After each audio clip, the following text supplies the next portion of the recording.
وبركاته ওয়ালাইকুম আসসালাম ওয়া রাহমাতুল্লাহি ওয়া বারাকাতুহু। আমার হলো ছোট স্ট্যান্ড তো সমস্যা নেই। إن الحمد لله نحمده ونستعينه ونستغفره ونعوذ بالله من شرور أنفسنا ومن سيئات أعمالنا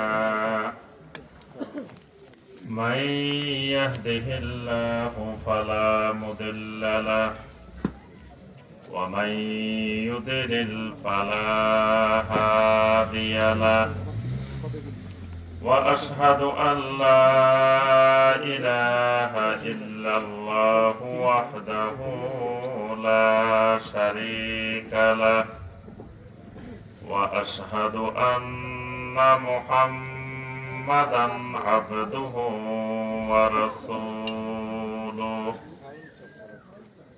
يا أيها الذين آمنوا اتقوا الله حق تقاته ولا تموتن إلا وأنتم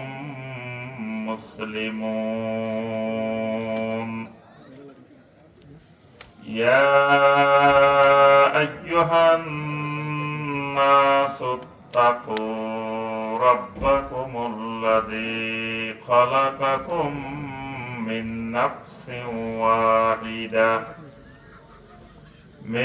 نفس واحدة وخلق منها زوجها وبث منهما رجالا كثيرا ونساء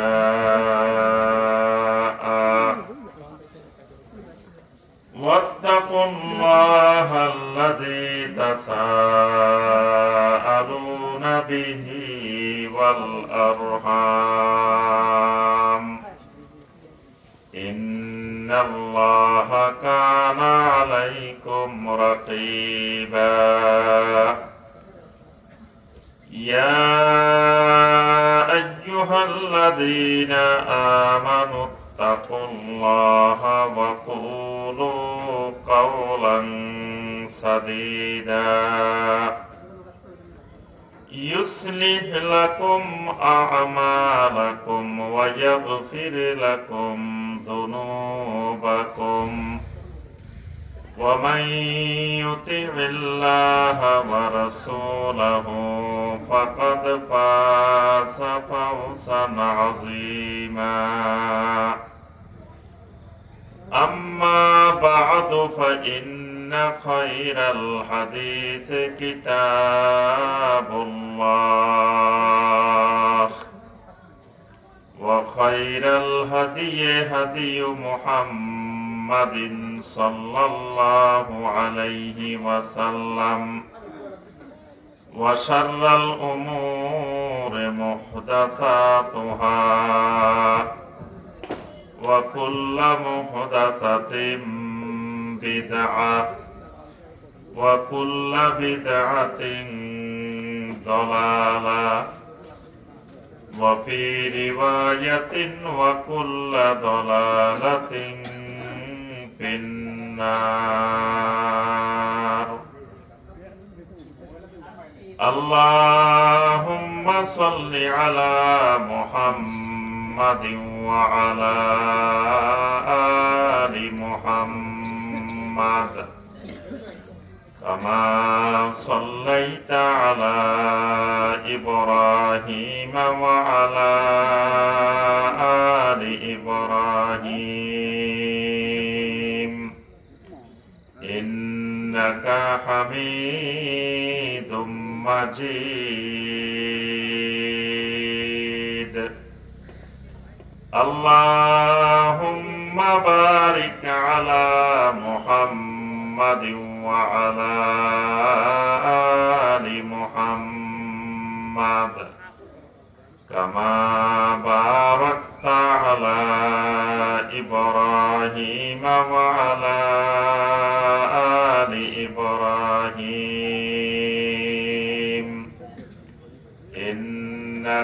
হামিদুম মাজিদ।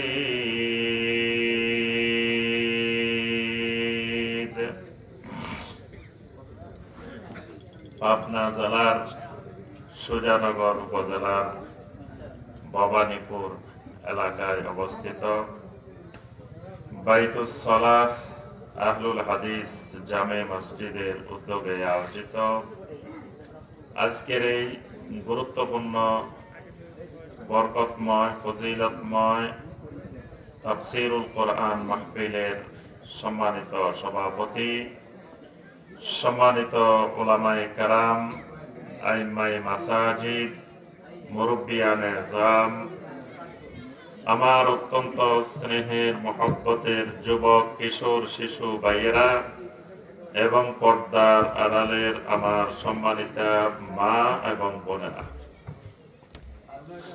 আল্লাহ রাব্বুল আলামিনের দরবারে কোটি কোটি শুকরিয়া যে মহান রাব্বুল আলামিন আমাদেরকে দীর্ঘ সময় ধরে বিজ্ঞ উলামায়ে কেরামদের নিকট থেকে অনেক গুরুত্বপূর্ণ বিষয়ের উপরে দ্বীনি বয়ান, দ্বীনি আলোচনা শোনার পরে আজকের মাহফিলের একেবারে শেষ পর্যায়ে এসে কোরআন সুন্নাহ থেকে সংক্ষিপ্তভাবে কিছু কথাবার্তা বলার এবং শোনার যে মহান রব্বুল আলামিন আমাদেরকে তৌফিক দিয়েছেন, সে মহান রব্বুল আলামিনের শুকর আদায় করি।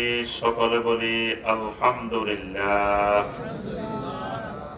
আর একটু জোরে বলি আলহামদুলিল্লাহ। সম্মানিত ভাই ও বোনেরা, এতক্ষণ পর্যন্ত আমাদের সম্মানিত শায়েখ অনেক গুরুত্বপূর্ণ কোরআন সুন্নাহ থেকে আপনাদের সামনে আলোচনা তুলে ধরেছেন। এর আগেও উলামায়ে কেরাম অনেক গুরুত্বপূর্ণ আলোচনা করেছেন। এই আলোচনাগুলোই যদি আমরা আমল করার চেষ্টা করি, তাহলে আজকের মাহফিলের জন্য এই আলোচনাগুলোই যথেষ্ট হবে ইনশাআল্লাহ। আমরা এই পর্যায়ে আজকের মাহফিলের একেবারে শেষ পর্যায়ে এসে আমরা একটি সংক্ষিপ্তভাবে ক্লাস করব। এই ক্লাসটার মাধ্যমে আমাদের আজকের মাহফিল শেষ হবে ইনশাআল্লাহ। এই ক্লাসটা করার জন্য আগে ক্লাসের একটু নিয়ম কানুন বলে দিই। সেটা হলো, আমরা ক্লাসে যদি বসি, আমরা শেষ পর্যন্ত এই ক্লাসে বসার চেষ্টা করব ইনশাআল্লাহ। মাঝখান দিয়ে আর চলে যাওয়ার বা উঠার একান্ত শরীরী ওজন না হইলে আমরা চেষ্টা করব না ইনশাআল্লাহ। আর আমি তো আজকে আপনাদের এলাকার মেহমান, তো মেহমান বসায় রেখে যদি আপনি চলে যান, তাহলে এটা আদবের কি হয়? খেলাপ হয়। মাশাআল্লাহ। তাহলে এই আদবের খেলাপ কাজ করার সুযোগ নাই। যদি যাইতে হয় আমাকে নিয়ে যাবেন সাথে করে, যে শাইখ চলেন, আমাদের বাসায় চলেন, তাহলে আমাকে সহ যাবেন, কিন্তু আমাকে ছাড়া আপনি এর আগে যাওয়ার সুযোগ নাই, কারণ মেহমান বসায় রেখে যাওয়া যাবে না। দ্বিতীয় বিষয়, আমরা ক্লাসের মাঝখানে কোনো বিষয় জিজ্ঞাসা করলে একটু উত্তর দেওয়ার চেষ্টা করব, কথা বলার চেষ্টা করব ইনশাআল্লাহ। তৃতীয় বিষয়, আমরা এই মাহফিলটা কোরআন সুন্নাহর দৃষ্টিতে এটার নাম হলো মাজলিসুজ জিকির। এটা জিকিরের মাজলিস। এজন্য একেবারে চুপ করে বসে না থেকে আমাদের জবানে জিকির অব্যাহত থাকবে। মানে আমরা কানটা দিয়ে মনোযোগ দিয়ে আল্লাহ রাব্বুল আলামিনের কথা, আল্লাহ রাসূল সাল্লাল্লাহু আলাইহি ওয়াসাল্লামের কথা শুনবো, কিন্তু জবানে আমাদের জিকির অব্যাহত থাকবে। যখন কোরআনে কারীমের কোনো আয়াত শুনবো, নবী সাল্লাল্লাহু আলাইহি ওয়াসাল্লামের কোনো হাদিস শুনবো, তখন আমরা নিজের থেকে বলবো সুবহানাল্লাহ, আল্লাহু আকবার। এই জিকিরগুলো জবানে চলতে থাকবে। নবী সাল্লাল্লাহু আলাইহি ওয়াসাল্লামের নাম শুনলে বলবো সাল্লাল্লাহু আলাইহি ওয়াসাল্লাম। কোন দোয়া হইলে বলবো আল্লাহুম্মা আমিন। এইভাবে জিকির আজকার জবানে অব্যাহত থাকবে। এই হলো আমাদের সংক্ষিপ্ত ক্লাসের কিছু গুরুত্বপূর্ণ নিয়ম কানুন। এরপরে আমরা ক্লাস শুরু করি। আজকের ক্লাসের বিষয়বস্তু হলো তাওহীদুল্লাহি আযজা ওয়া জাল, আল্লাহ রাব্বুল আলামিনের তাওহীদ। তাওহীদের উপরেই আমরা আজকের ক্লাসে কিছু কথাবার্তা বলার চেষ্টা করব ইনশাআল্লাহ। প্রথমে আমরা তাওহীদের উপরে, তাওহীদ তো অনেক বিশাল আলোচনা। তাওহীদ যদি আমরা এক মাসও আলোচনা করি তাও শেষ হবে না। এজন্য আমি সবসময় বলি যে তাওহীদের ফাউন্ডেশন কোর্স, মানে একবারে প্রাথমিক প্রাইমারি লেভেলের কোর্সও যদি করতে হয় তো মিনিমাম 50 ঘন্টা আলোচনা লাগবে। 50 ঘন্টা 50টা ক্লাস নিলে তাহলে তাওহীদের ফাউন্ডেশন কোর্স, মানে একবারে প্রাইমারি লেভেলের প্রাথমিক পর্যায়ের তাওহীদ বোঝা যাবে। তা আমরা 50 ঘন্টার আলোচনাটা 1 ঘন্টায় নিয়ে আসার চেষ্টা করব ইনশাআল্লাহ। এর মধ্যে আমরা একটু একটু করে কয়েকটা দিক তুলে ধরার চেষ্টা করব ইনশাআল্লাহ। প্রথম হলো তাওহীদ জানা, তাওহীদ বোঝার গুরুত্ব। তাওহীদ কেন জানতে হবে, তাওহীদ কেন বুঝতে হবে। দ্বিতীয় বিষয়, তাওহীদ বোঝার জন্য, তাওহীদ জানার জন্য আল্লাহ রাব্বুল আলামিন আমাদের সাথে কি কি জিনিস, কি কি উপকরণ আল্লাহ রাব্বুল আলামিন আমাদেরকে দিয়ে দিয়েছেন। 3 নম্বর বিষয়, তাওহীদ কাকে বলে, তাওহীদ কি জিনিস, এটা আমরা একেবারে সহজে বোঝার চেষ্টা করব ইনশাআল্লাহ। 4 নম্বর বিষয়, তাওহীদ কত প্রকার। এই প্রকারগুলো একটু একটু করে, সামান্য করে আমরা আলোচনা করে, এই 4টা দিক আলোচনা করেই আমাদের আজকের ক্লাস শেষ করার চেষ্টা করব ইনশাআল্লাহ। এরপরে আপনাদের গুরুত্বপূর্ণ কোনো প্রশ্ন থাকলে সেই প্রশ্নগুলোর আলোচনা করেই আমরা আজকের মাহফিল শেষ করব ইনশাআল্লাহ। প্রথমে আসি কি মাইক নিয়ে, প্রথম থেকে মানে মাইক হয়েছে দুর্বল। এখন এটারে আপনি যত চেষ্টা করেন আর যত কিছু করেন, এটা যত চেষ্টা করবেন তত এটা সমস্যা বাড়তে থাকবে। এটা যেমনি আছে আপনি থাকতে দেন, মাইক ছাড়াও আমাদের আলোচনা শোনা যাবে ইনশাআল্লাহ। মাইক এটা আনার আগে যার মাইকের দায়িত্ব ছিল, যিনি মাইক আনার দায়িত্ব ছিল, ওরা তো গেছিল ওখানে চেক করে নিয়ে আসা। মাইকের নিয়ম আছে, মাইকের দায়িত্ব সবাইকে দেওয়া যায় না। কিন্তু সমস্যা হয়েছে আমরা এমন ব্যক্তির দায়িত্ব দিই যে ব্যক্তি হয়তো মাইক সম্পর্কে ভালো বুঝেন না। তারা বলছে যে আপনি মাইক একটা আনবেন, তো উনি দোকানে বলে দিচ্ছে যে আমাদের মাহফিল হবে, মাইক একটা দিয়ে দিয়ে, ভালো মাইক দিয়ে দিয়ে।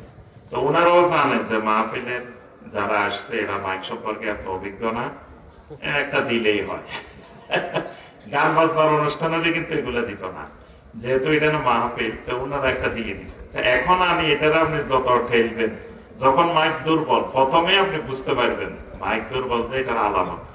প্রথমে এটা খালি খেলা শুরু করে।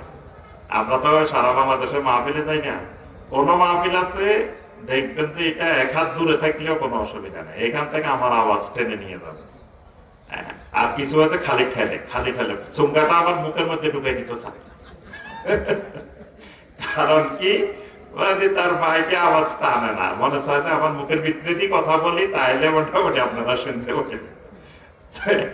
এই ঠেলা ঠেলি টানাটানি, আর আপনারা ওখান থেকে বলতেছেন এটা সাউন্ড বাড়ান, সাউন্ড বাড়ান।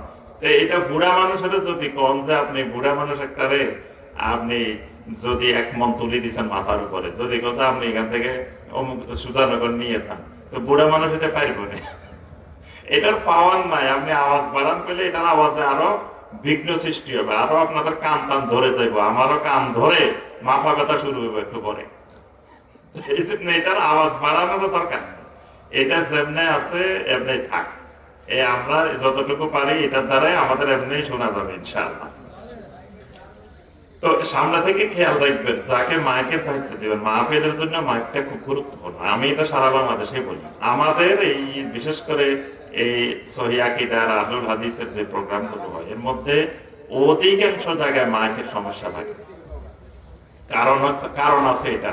কারণ হলো আমরা যখন দাওয়াত নেই তখন কোনো শর্ত দিই না, কিন্তু হানাফিদের বক্তারা ওই তাদের ফরম ফিল আপ করে যখন দাওয়াত দেয়, এখানে 1 নম্বর শর্ত আছে, মাইক যদি ভালো না হয় তারা কথা বলবে না, চলে আসবে। আপনি 1 লাখ টাকা আগে দিয়ে এসছেন বক্তারে, বক্তা আসছে, মাইক ভালো না হলে বক্তা এখান থেকে চলে যাবে, কথা বলবে না। আপনি আর 1 লাখ টাকা ফেরত পাবেন না, উনি আলোচনাও করবে না। হ্যাঁ, আমরা তো টাকাও নিই নেই, আবার শর্তও দিই নেই। বাস এবার আপনি মাইকে কাইন্ডলি হইল। এই জন্য সামনে থেকে মাহফিলের কিন্তু মাইকটা গুরুত্বপূর্ণ। যেমন বোর্ডেরা যেখানে আছে ওখান থেকে কিন্তু, তো ওনারা তো এইভাবে দেখতেছেন না, ওনারা মাইকটার মাধ্যমে শুনতেছেন। তো মাইক ভালো হইলে আমাদেরও কথা বলতে সুবিধা হয়, শুনতেও সুবিধা হয়। এই জন্য যাকে মাইকের দায়িত্ব দিবেন একজন অভিজ্ঞ লোককে, উনি ওখান থেকে চেক টেক করি দেখে তারপর নিয়ে আসবেন। এরকম দেওয়ার চেষ্টা করবেন ইনশাআল্লাহ। আল্লাহ পাক আমাদেরকে তৌফিক দান করুন। আল্লাহ পাক আজকের মাহফিলের জন্য এই মাইককে আল্লাহ কবুল করে নিন। তা আমরা যে কথাটা বলছিলাম, আমাদের আজকের ক্লাসের বিষয় হবে 4টা, তাওহীদের উপরে 4টা বিষয় আমাদের আলোচনা। প্রথম যে বিষয়টি, যে তাওহীদ কেন জানতে হবে, তাওহীদ জানাটা জরুরি কেন? জরুরি হওয়ার কারণ, 1 নম্বর, এটারে আপনি ঠেলাঠেলি করিয়েন না, এটা তো আরো ডিস্টার্ব করতেছে এখন। আগে তো যা ছিল, মানে যে আওয়াজ বাড়াইন কমাইন না, ওই কমাই রাখেন। জি, তো 1 নম্বর হলো তাওহীদ আমাদেরকে জানতে হবে। এই জন্যই আল্লাহ রাব্বুল আলামিন তাওহীদ জানা, তাওহীদ বুঝাটাকে সকল বান্দা বান্দির উপরে আল্লাহ রাব্বুল আলামিন ফরজ করেছেন। আমাদের সবার উপরে আল্লাহর তাওহীদ জানা কি কোন ধরনের ফরজ? ফরজে আইন। কোন ধরনের ফরজ? ফরজে আইন। এসএসসি পাস করা, এইচএসসি পাস করা, ডিগ্রি পাস করা, মাস্টার্স পাস করা, পিএইচডি করা, এটা কি ফরজ না ওয়াজিব? বলেন তো দেখি, ফরজ না ওয়াজিব? কথা কয় না। আপনাদেরকে প্রথম বলছি ক্লাসে কথা বলতে হয়, বলবেন যে ফরজ, অথবা বলবেন যে ওয়াজিব, অথবা বলবেন যে ফরজ না ওয়াজিব না, একটা তো হবে। আলহামদুলিল্লাহ, আজকের স্টুডেন্ট তো অনেক মেধাবী স্টুডেন্ট। আল্লাহ রাব্বুল আলামিন আমাদের মেধাকে আরো বাড়াই দিন। কিন্তু বক্তা যখন বলে এটা ফরজ না ওয়াজিব, তখন আমাদের দেশে শ্রোতারা হইলে কইতো এটা ফরজ। যদি বক্তা বলছে একটা না একটা তো হইব। তাহলে আমরা বুঝলাম এসএসসি পাস করা, এইচএসসি পাস করা এগুলো ফরজও না, ওয়াজিবও না, সুন্নতও না। এগুলোর ব্যাপারে আল্লাহ রাব্বুল আলামিন কাউকে জিজ্ঞাসাবাদ করবেন না। কিন্তু তাওহীদের জ্ঞান অর্জন করা, তাওহীদ জানা, তাওহীদ বুঝা, এটা প্রত্যেকটি বান্দা বান্দির উপরে ফরজে আইন। দলিল কি? সূরা মুহাম্মাদের 19 নম্বর আয়াতে কারিমা আল্লাহ রাব্বুল আলামিন সরাসরি নির্দেশ দিয়েছেন, ফাআলাম আন্নাহু লা ইলাহা ইল্লাল্লাহ। ফাআলাম, ইলম শিখো, জানো, বুঝো। ফাআলাম, আল্লাহ পাক শব্দটা ব্যবহার করেছেন ইলম। ফাআলাম, ইলম শিখো, তুমি জানো, তুমি বুঝো। কি শিখবা? আন্নাহু লা ইলাহা ইল্লাল্লাহ। লা ইলাহা ইল্লাল্লাহর ইলম শিখো, লা ইলাহা ইল্লাল্লাহকে জানো, বুঝো। এই লা ইলাহা ইল্লাল্লাহকে জানা, বুঝা, ইলম শিখা, এটা ফরজে আইন। জানতে হবে, বুঝতে হবে, শিখতে হবে। লা ইলাহা ইল্লাল্লাহটাই হলো তাওহীদ। এটা হলো কালেমাতুত তাওহীদ। লা ইলাহা ইল্লাল্লাহর অনেকগুলো নাম আছে। একটা নাম হলো এটা কালেমাতুত তাওহীদ। এটা তাওহীদের কালেমা, এটা তাওহীদের কালেমা। আর কি কি নাম আছে দেখে আপনারা আর কি কি নাম বলতে পারবেন? লা ইলাহা ইল্লাল্লাহ কয়েকটা নাম বলেন দেখি। আগে আপনাদেরটা শুনি, পরে আমি বলবো। একটা তো আমি বলে দিছি, লা ইলাহা ইল্লাল্লাহর একটা নাম কালেমাতুত তাওহীদ, তাওহীদের কালেমা এটা। আর কি কি কালেমা নাম আছে এটা?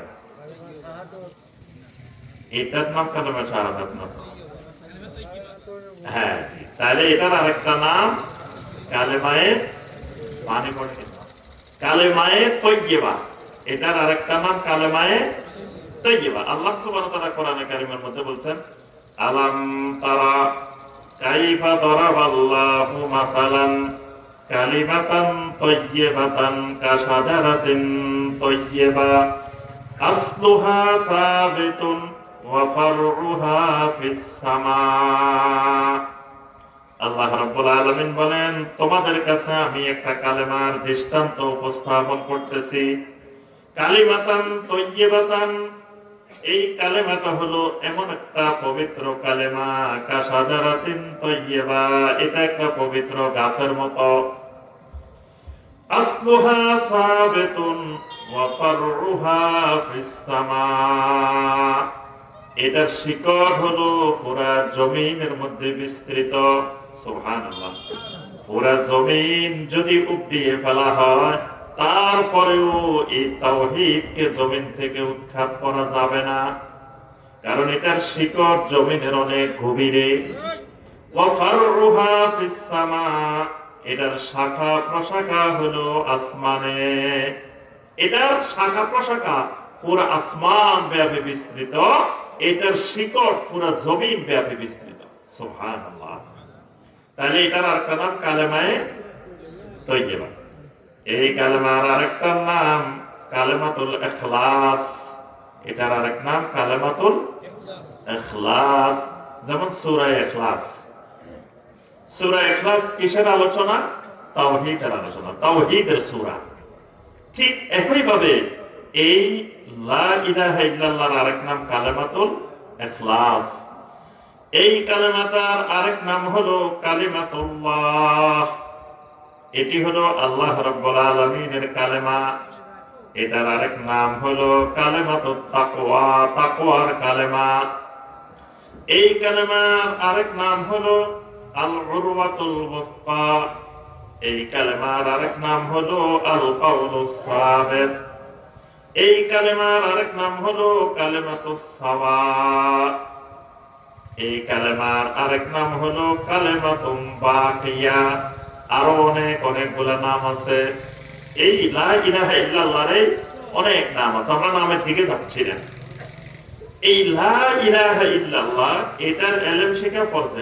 তাহলে আমাকে আপনাকে তাওহীদ জানতেই হবে, বুঝতেই হবে।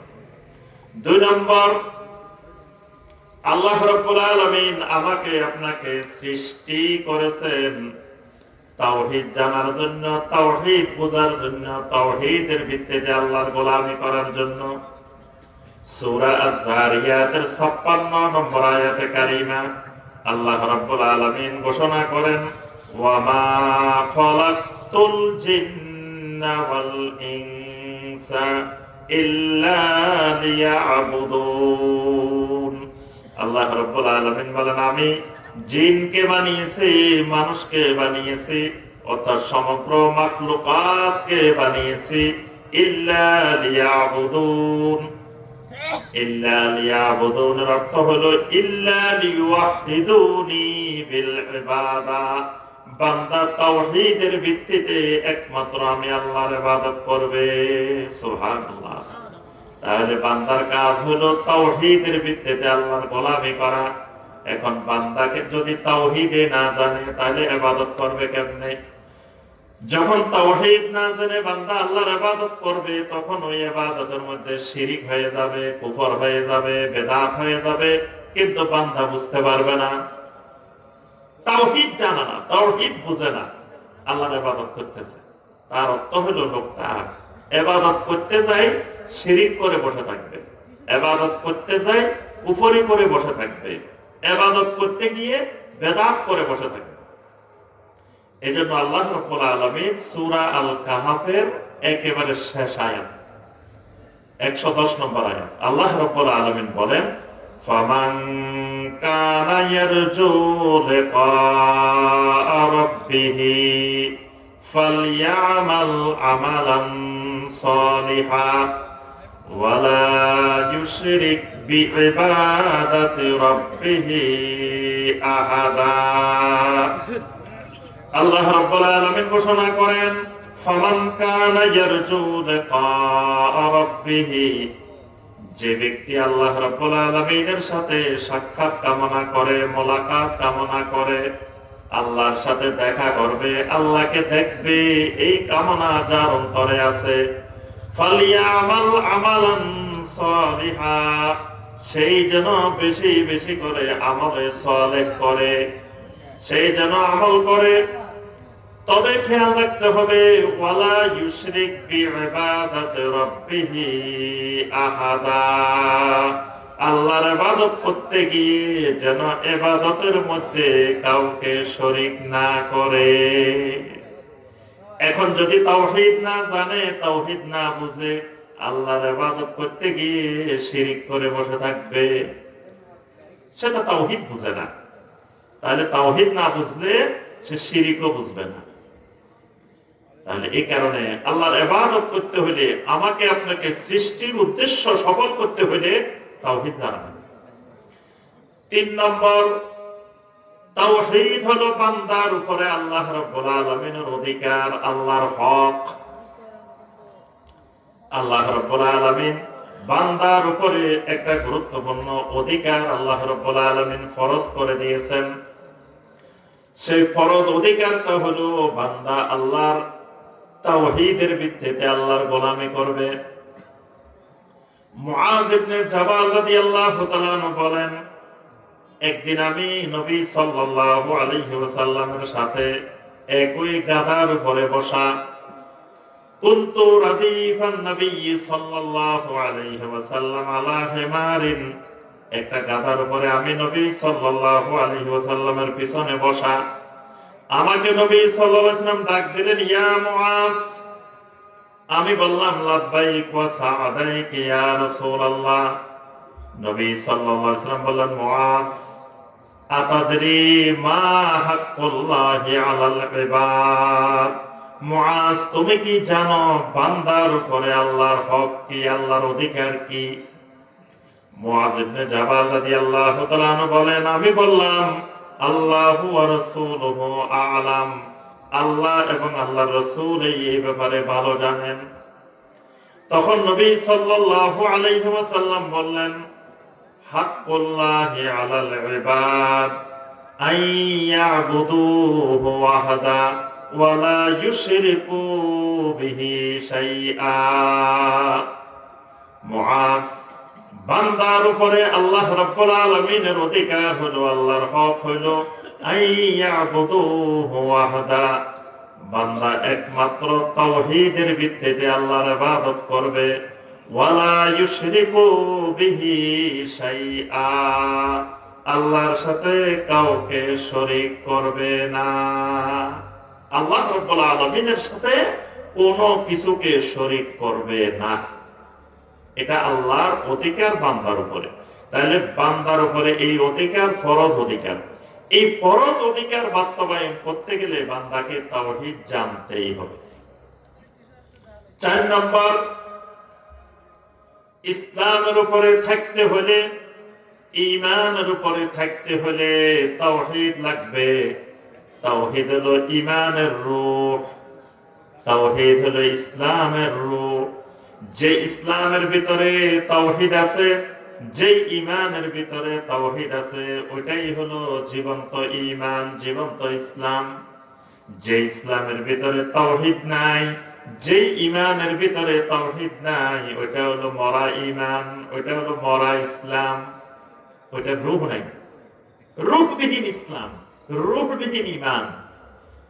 যেমন আবু জাহেলেরা, আব্দুল্লাহ বিন উবাইরা, কাব বিন আশরাফেরা ঈমানের দাবি করত, কিন্তু আল্লাহ বলেন ওয়ামা হুম বিমুমিনিন, এরা ঈমানদার না, কারণ এদের ভিতরে তাওহীদ নেই। আল্লাহকে বিশ্বাস করত, আল্লাহকে মানত, কিন্তু আল্লাহর তাওহীদে বিশ্বাস করত না। এজন্য আল্লাহ বলেন ওয়ামা হুম বিমুমিনিন, এরা মুমিন না। তাহলে আমার যদি ইসলামের উপরে থাকতে হয়, ঈমানের উপরে থাকতে হয়, তাওহীদ জানা লাগবে। কারণ যখন আমরা ইসলাম গ্রহণ করি তখন একটা কালেমা পড়ে ইসলাম গ্রহণ করি। কালেমাটা কি? আমার সাথে সবাই পড়েন।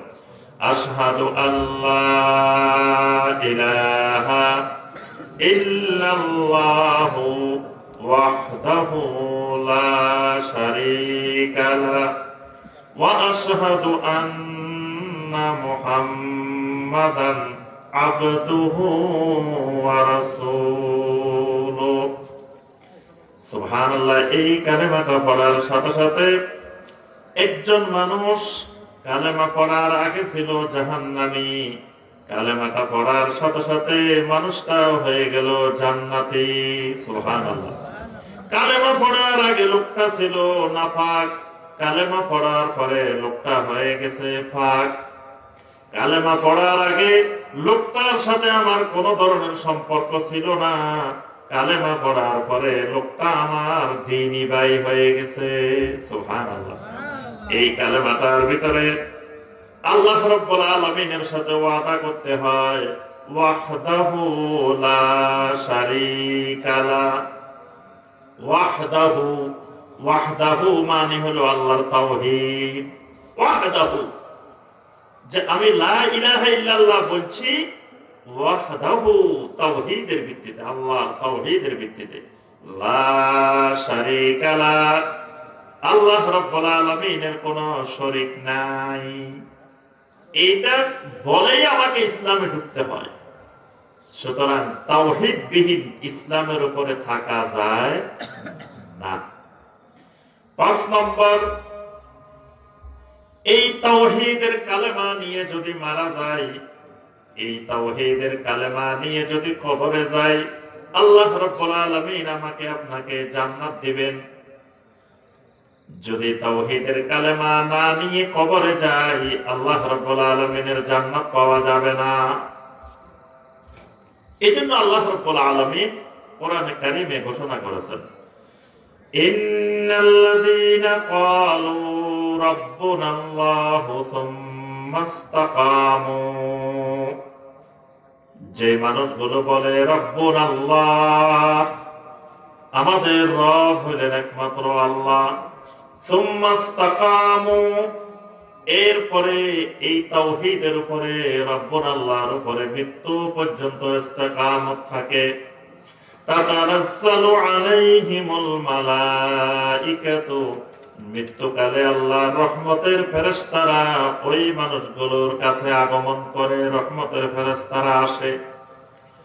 রহমতের ফেরেশতারা এসে বলতে থাকেন, আল্লাহ তাখাফু ওয়ালা তাহজানু, ও আল্লাহর বান্দা, আল্লাহর বান্দি, তোমার কোনো ভয় নাই, তোমার কোনো পেরেশানি নেই, কোনো দুশ্চিন্তা নাই। ওয়া আবশিরু বিল জান্নাতিল্লাতী কুনতুম তুআদুন, আর আমরা তোমার কাছে এসেছি তোমাকে আল্লাহ রাব্বুল আলামিনের ওয়াদা করা জান্নাতের সুসংবাদ শোনাইতেছি। সুবহানাল্লাহ। তাহলে মৃত্যু পর্যন্ত যদি রাব্বুল আল্লাহর উপরে থাকা যায়, রাব্বুল আল্লাহ মানে তাওহীদ, তাওহীদের উপরে থাকা যায়, তাহলে মৃত্যুকালে ফেরেশতারা এসে জান্নাতের সুসংবাদ শোনান। সুবহানাল্লাহ। এইজন্য নবী সাল্লাল্লাহু আলাইহি ওয়াসাল্লাম ঘোষণা করেন, মান কানা আখিরু কালামিহি লা ইলাহা ইল্লাল্লাহ দাখালাল জান্নাহ। নবী সাল্লাল্লাহু আলাইহি ওয়াসাল্লাম বলেন, যে ব্যক্তির আখির কালাম, সর্বশেষ অবস্থান হবে লা ইলাহা ইল্লাল্লাহর উপরে, দাখালাল জান্নাহ, এই লোকটা আল্লাহর জান্নাতে প্রবেশ করবে। একজন সাহাবী এসে নবী সাল্লাল্লাহু আলাইহি ওয়াসাল্লামকে জিজ্ঞাসা করেন, ইয়া রাসূলুল্লাহ সাল্লাল্লাহু আলাইহি ওয়াসাল্লাম, মান আসআদুন নাস বিশাফাআতিকা ইয়াউমাল কিয়ামাহ, কিয়ামতের দিন কোন মানুষগুলো সৌভাগ্যবান হবে, যে মানুষগুলোর জন্য আপনি শাফাআত করবেন? নবী সাল্লাল্লাহু আলাইহি ওয়াসাল্লাম উত্তরে বলেন, আসআদুন নাস বিশাফাআতি ইয়াউমাল কিয়ামাহ মান ক্বালা লা ইলাহা ইল্লাল্লাহ খালিসাম মিন কলবিহি। নবী সাল্লাল্লাহু আলাইহি ওয়াসাল্লাম বলেন, আসআদুন নাস বিশাফাআতি ইয়াউমাল কিয়ামা, কিয়ামতের দিন ওই মানুষগুলাই আমার শাফাআত দ্বারা সৌভাগ্যবান হবে। মান ক্বালা লা ইলাহা ইল্লাল্লাহ, যেই মানুষগুলো ঘোষণা দিয়েছে লা ইলাহা ইল্লাল্লাহ খালিসাম মিন কলবিহি, তাদের অন্তর থেকে খালেস ভাবে একনিষ্ঠভাবে আমার তাওহীদের ঘোষণা দিয়েছে এই মানুষগুলাই। সুবহানাল্লাহ। তাহলে যেই মানুষগুলো একনিষ্ঠভাবে খালেস ভাবে তাওহীদের কালেমার ঘোষণা দিবে, এই মানুষগুলো নবী সাল্লাল্লাহু আলাইহি ওয়াসাল্লামের শাফাআত পাবে। কবরে যাওয়ার পরে আল্লাহ রাব্বুল আলামিন সর্বপ্রথম যে প্রশ্নটা করবেন, সেই প্রশ্নটা হবে তাওহীদের, মান রাব্বুকা। প্রথম প্রশ্নটাই মান রাব্বুকা, তোমার রব কে? তাহলে এটা রুবুবিয়তের প্রশ্ন, তাওহীদের প্রশ্ন। তাহলে আমার ভাইরা এবং বোনেরা, বোঝা গেল যে তাওহীদ জানাটা আমাদের জীবনের 1 নম্বর কাজ। এটা এখন হয়ে গেছে এটা 50 নম্বর কাজ। হ্যাঁ, এখন তাওহীদ জানা হয়ে গেছে আমাদের কাছে কত নম্বর? 50 নম্বর কাজ। এই কারণে দেখবেন বাংলাদেশে এই যে হাজার হাজার ওয়াজ মাহফিল হয়, ওই ওয়াজ মাহফিল গুলোতে তাওহীদের আলোচনা করে না। এত জুমার খুতবা হয় বাংলাদেশে, প্রতি জুমার দিন 3 লক্ষের অধিক মসজিদে 3 লক্ষ জুমার খুতবা হয়, তাওহীদের উপরে তেমন একটা খুতবা শোনা যায়। আমি পর্যন্ত বাংলাদেশে কোন মসজিদে তাওহীদুল আসমা ওয়াস সিফাত এটার উপরে খুতবা দিতে কোন খতিবকে আমি আজ পর্যন্ত শুনিনি। কোন কোন মসজিদে তাওহীদুর রুবুবিয়্যতের ব্যাপারে কিছু আলোচনা হয়, তাওহীদুল উলুহিয়্যতের কিছু আলোচনা হয়, কিন্তু তাওহীদুল আসমা ওয়াস সিফাত, আল্লাহর নাম এবং গুণাবলীর তাওহীদ, এটার উপরে খুতবা দিতে বাংলাদেশে কোনোদিন শুনিনি। আমি গত বছর জানুয়ারি মাসে কাতার গিয়েছিলাম। তো আপনার কাতারের যে জাতীয় মসজিদ, ওই জাতীয় মসজিদে যখন জুমা পড়তে গেলাম, তখন ওই জুমার খুতবা, কাতারের জাতীয় মসজিদের নাম ইমাম মুহাম্মদ বিন আব্দুল ওয়াহাব রাহিমাহুল্লাহ জামে মসজিদ। তো ওই মসজিদের খতিব এই তাওহীদুল আসমা ওয়াস সিফাতের উপরে খুতবা দিয়েছেন। মানে আমার জীবনে প্রথম তাওহীদুল আসমা ওয়াস সিফাতের খুতবা শুনলাম। জুমার খুতবায় তাওহীদুল আসমা ওয়াস সিফাতের উপরে খুতবা দিয়েছেন। এত সুন্দর একটা খুতবা তিনি দিয়েছেন ওই মসজিদের সম্মানিত খতিব, কিন্তু বাংলাদেশে আমরা কোনোদিন এই পর্যন্ত শুনিনি। তাহলে যে জিনিসটা জানা দরকার ছিল 1 নম্বরে, সেই জিনিসটা আজকে চলে গেছে আমাদের 50 নম্বরে। এই দেশের 99% মুসলিম তাওহীদ জানে না, তাওহীদ বুঝে না। তাওহীদের ব্যাপারে একটা প্রশ্ন করলে উত্তর দিতে পারে না, বলতে পারে না। অথচ দুনিয়ার কোনো কিছু শেখার আগে সবার আগে শেখা দরকার ছিল কি? তাওহীদ। নিজেরা তো জানে না, ছেলে মেয়েদেরকেও তাওহীদ শেখায় না। অথচ ছেলে মেয়েকে 1 নম্বরে শিক্ষা দিতে হবে তাওহীদ। লোকমান আলাইহিস সালাম ছেলেকে 1 নম্বরে কি বলছেন? ইয়া বুনাইয়া লা তুশরিক বিল্লাহ ইন্নাশ শিরকা লাযুলমুন আযীম। ইয়া বুনাইয়া লা তুশরিক বিল্লাহ, বাবারে খবরদার, জীবনে কোনোদিন আমার আল্লাহর সাথে শিরিক করবা না। ইন্নাশ শিরকা লাযুলমুন আযীম, কারণ শিরিকটা হলো সবচাইতে বড় জুলুম, মহান জুলুম শিরিক। তাহলে ছেলেকে মেয়েকে আগে শিখাইতে হবে তাওহীদ। এটা নিজেরাও তাওহীদ জানি না, ছেলে মেয়েদেরকেও তাওহীদ শিখাই না। এটা ফরজ, নিজেও শিখতে হবে, ছেলে মেয়েকেও শিখাইতে হবে। আল্লাহ রাব্বুল আলামিন আমাদেরকে তাওহীদ জানা, তাওহীদ শিখার, তাওহীদ বোঝার তৌফিক দান করুন। এবার আসি 2 নম্বর পয়েন্ট। আল্লাহ রাব্বুল আলামিন আমাদেরকে তাওহীদ জানার জন্য কতগুলো জিনিস আমাদের সাথে আল্লাহ দিয়ে দিয়েছেন। বান্দাকে সৃষ্টি করার সাথে সাথে এমন কিছু জিনিস আল্লাহ রাব্বুল আলামিন দিয়ে দিয়েছেন, যেই জিনিসগুলো দিয়ে বান্দা সহজে যাতে তাওহীদ শিখতে পারে।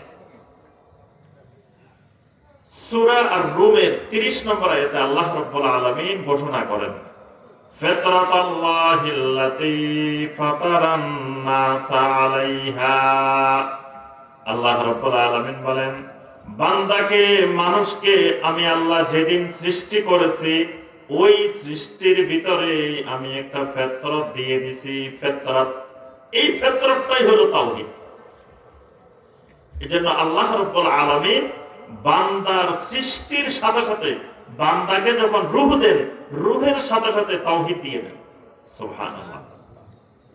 এজন্য নবী সাল্লাল্লাহু আলাইহি ওয়াসাল্লাম ঘোষণা করেন, কুল্লু মাউলুদিন ইউলাদু আলাল ফিতরা ফাআবাওয়াহু ইউহাব্বিদানিহি আও ইউনাসসিরানিহি আও ইউমাজ্জিসানিহি। নবী সাল্লাল্লাহু আলাইহি ওয়াসাল্লাম বলেন, দুনিয়াতে যত মানব সন্তান, মানব শিশু জন্মগ্রহণ করে, প্রত্যেকটা মানব শিশু তাওহীদের উপরে, ফিতরাতের উপরে জন্মগ্রহণ করে।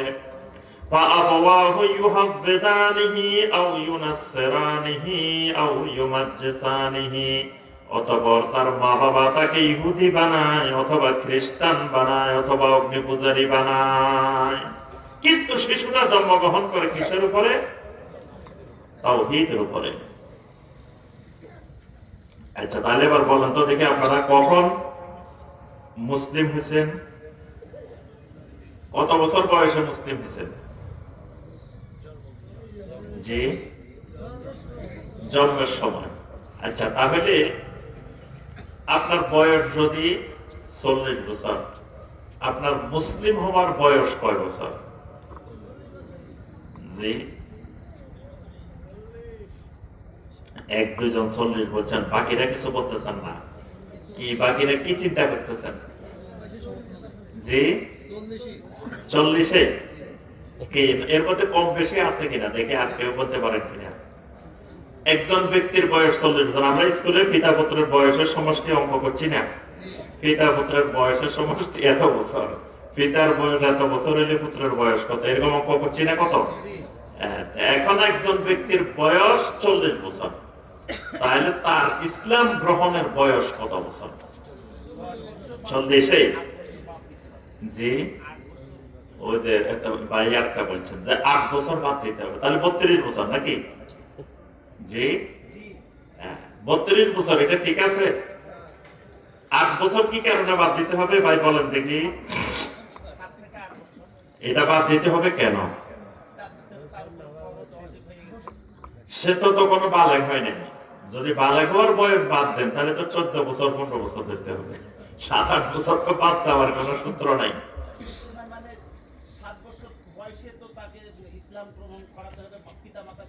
আচ্ছা, জি জি, ঠিক আছে ভাই। ভাইয়ের আলোকে বলছেন, খুবই গুরুত্বপূর্ণ কথা বলছেন।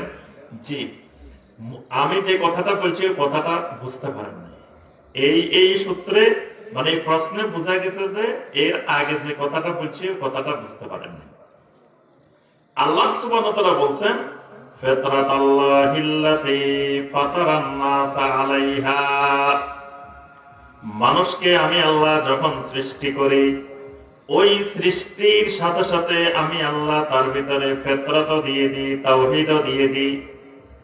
নবী সাল্লাল্লাহু আলাইহি ওয়াসাল্লাম বলেন, কুল্লু মাউলুদিন ইউলাদু আলাল ফিতরা।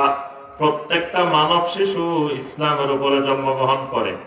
আচ্ছা, এই মানব শিশু এটা যেদিন জন্মগ্রহণ করছে সেদিন মুসলিম না আগেও মুসলিম ছিল? সে তো মুসলিম অবস্থায় জন্মগ্রহণ করছে, সে জন্মগ্রহণের পরে মুসলিম হয়নি। তাহলে হে মায়ের পেটে যে ছিল, তখন সে কি মুসলিম ছিল না মুসলিম ছিল? মুসলিম ছিল। সে মায়ের পেটে কয় বছর, কয় মাস ছিল? জি, 9 মাসে, কিন্তু সে রূহ অবস্থায় ছিল না। রূহ আসে 80 থেকে 90 দিন পরে।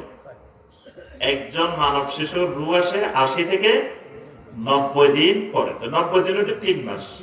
3 মাস বাদ দেন, 9 মাস থেকে আর কয় মাস? 6 মাস। তাহলে একজন ব্যক্তির বয়স যদি হয় 40 বছর, তার ইসলাম গ্রহণের বয়স হচ্ছে 40 বছর 6 মাস। কথাটা বুঝছেন? মানে আরো 6 মাস আগ থেকে সে মুসলিম। আমরা তো তার বয়স গণনা শুরু করছি যেদিন সে দুনিয়াতে আসছে, কিন্তু সে ইসলাম গ্রহণ করছে আরো 6 মাস আগে। এই জন্য সে না ইহুদির পরিবারে জন্মগ্রহণ করলেও হে মুসলিম, হিন্দুর পরিবারে জন্মগ্রহণ করলেও সে মুসলিম, খ্রিস্টানের পরিবারে জন্মগ্রহণ করলেও সে মুসলিম। আল্লাহ পাক বলেন ফাতরাতাল্লাহিল্লাতী ফাতারান নাস আলাইহা, প্রত্যেকটা মানব শিশু যে যার ঘরে জন্মগ্রহণ করে। এই জন্য পৃথিবীর মুসলিম জনগোষ্ঠী যত কোটি আছে, এর সাথে অমুসলিমদের যত শিশু সন্তান আছে এগুলো মুসলিম। অমুসলিমের যত শিশু সন্তান আছে এই শিশুগুলো মুসলমান। এরপরে নবী সাল্লাল্লাহু আলাইহি ওয়াসাল্লাম বলেন ফাআবাওয়াহু ইউহাব্বিদানিহি আও ইউনাসসারানিহি আও ইউমাজ্জিসানিহি।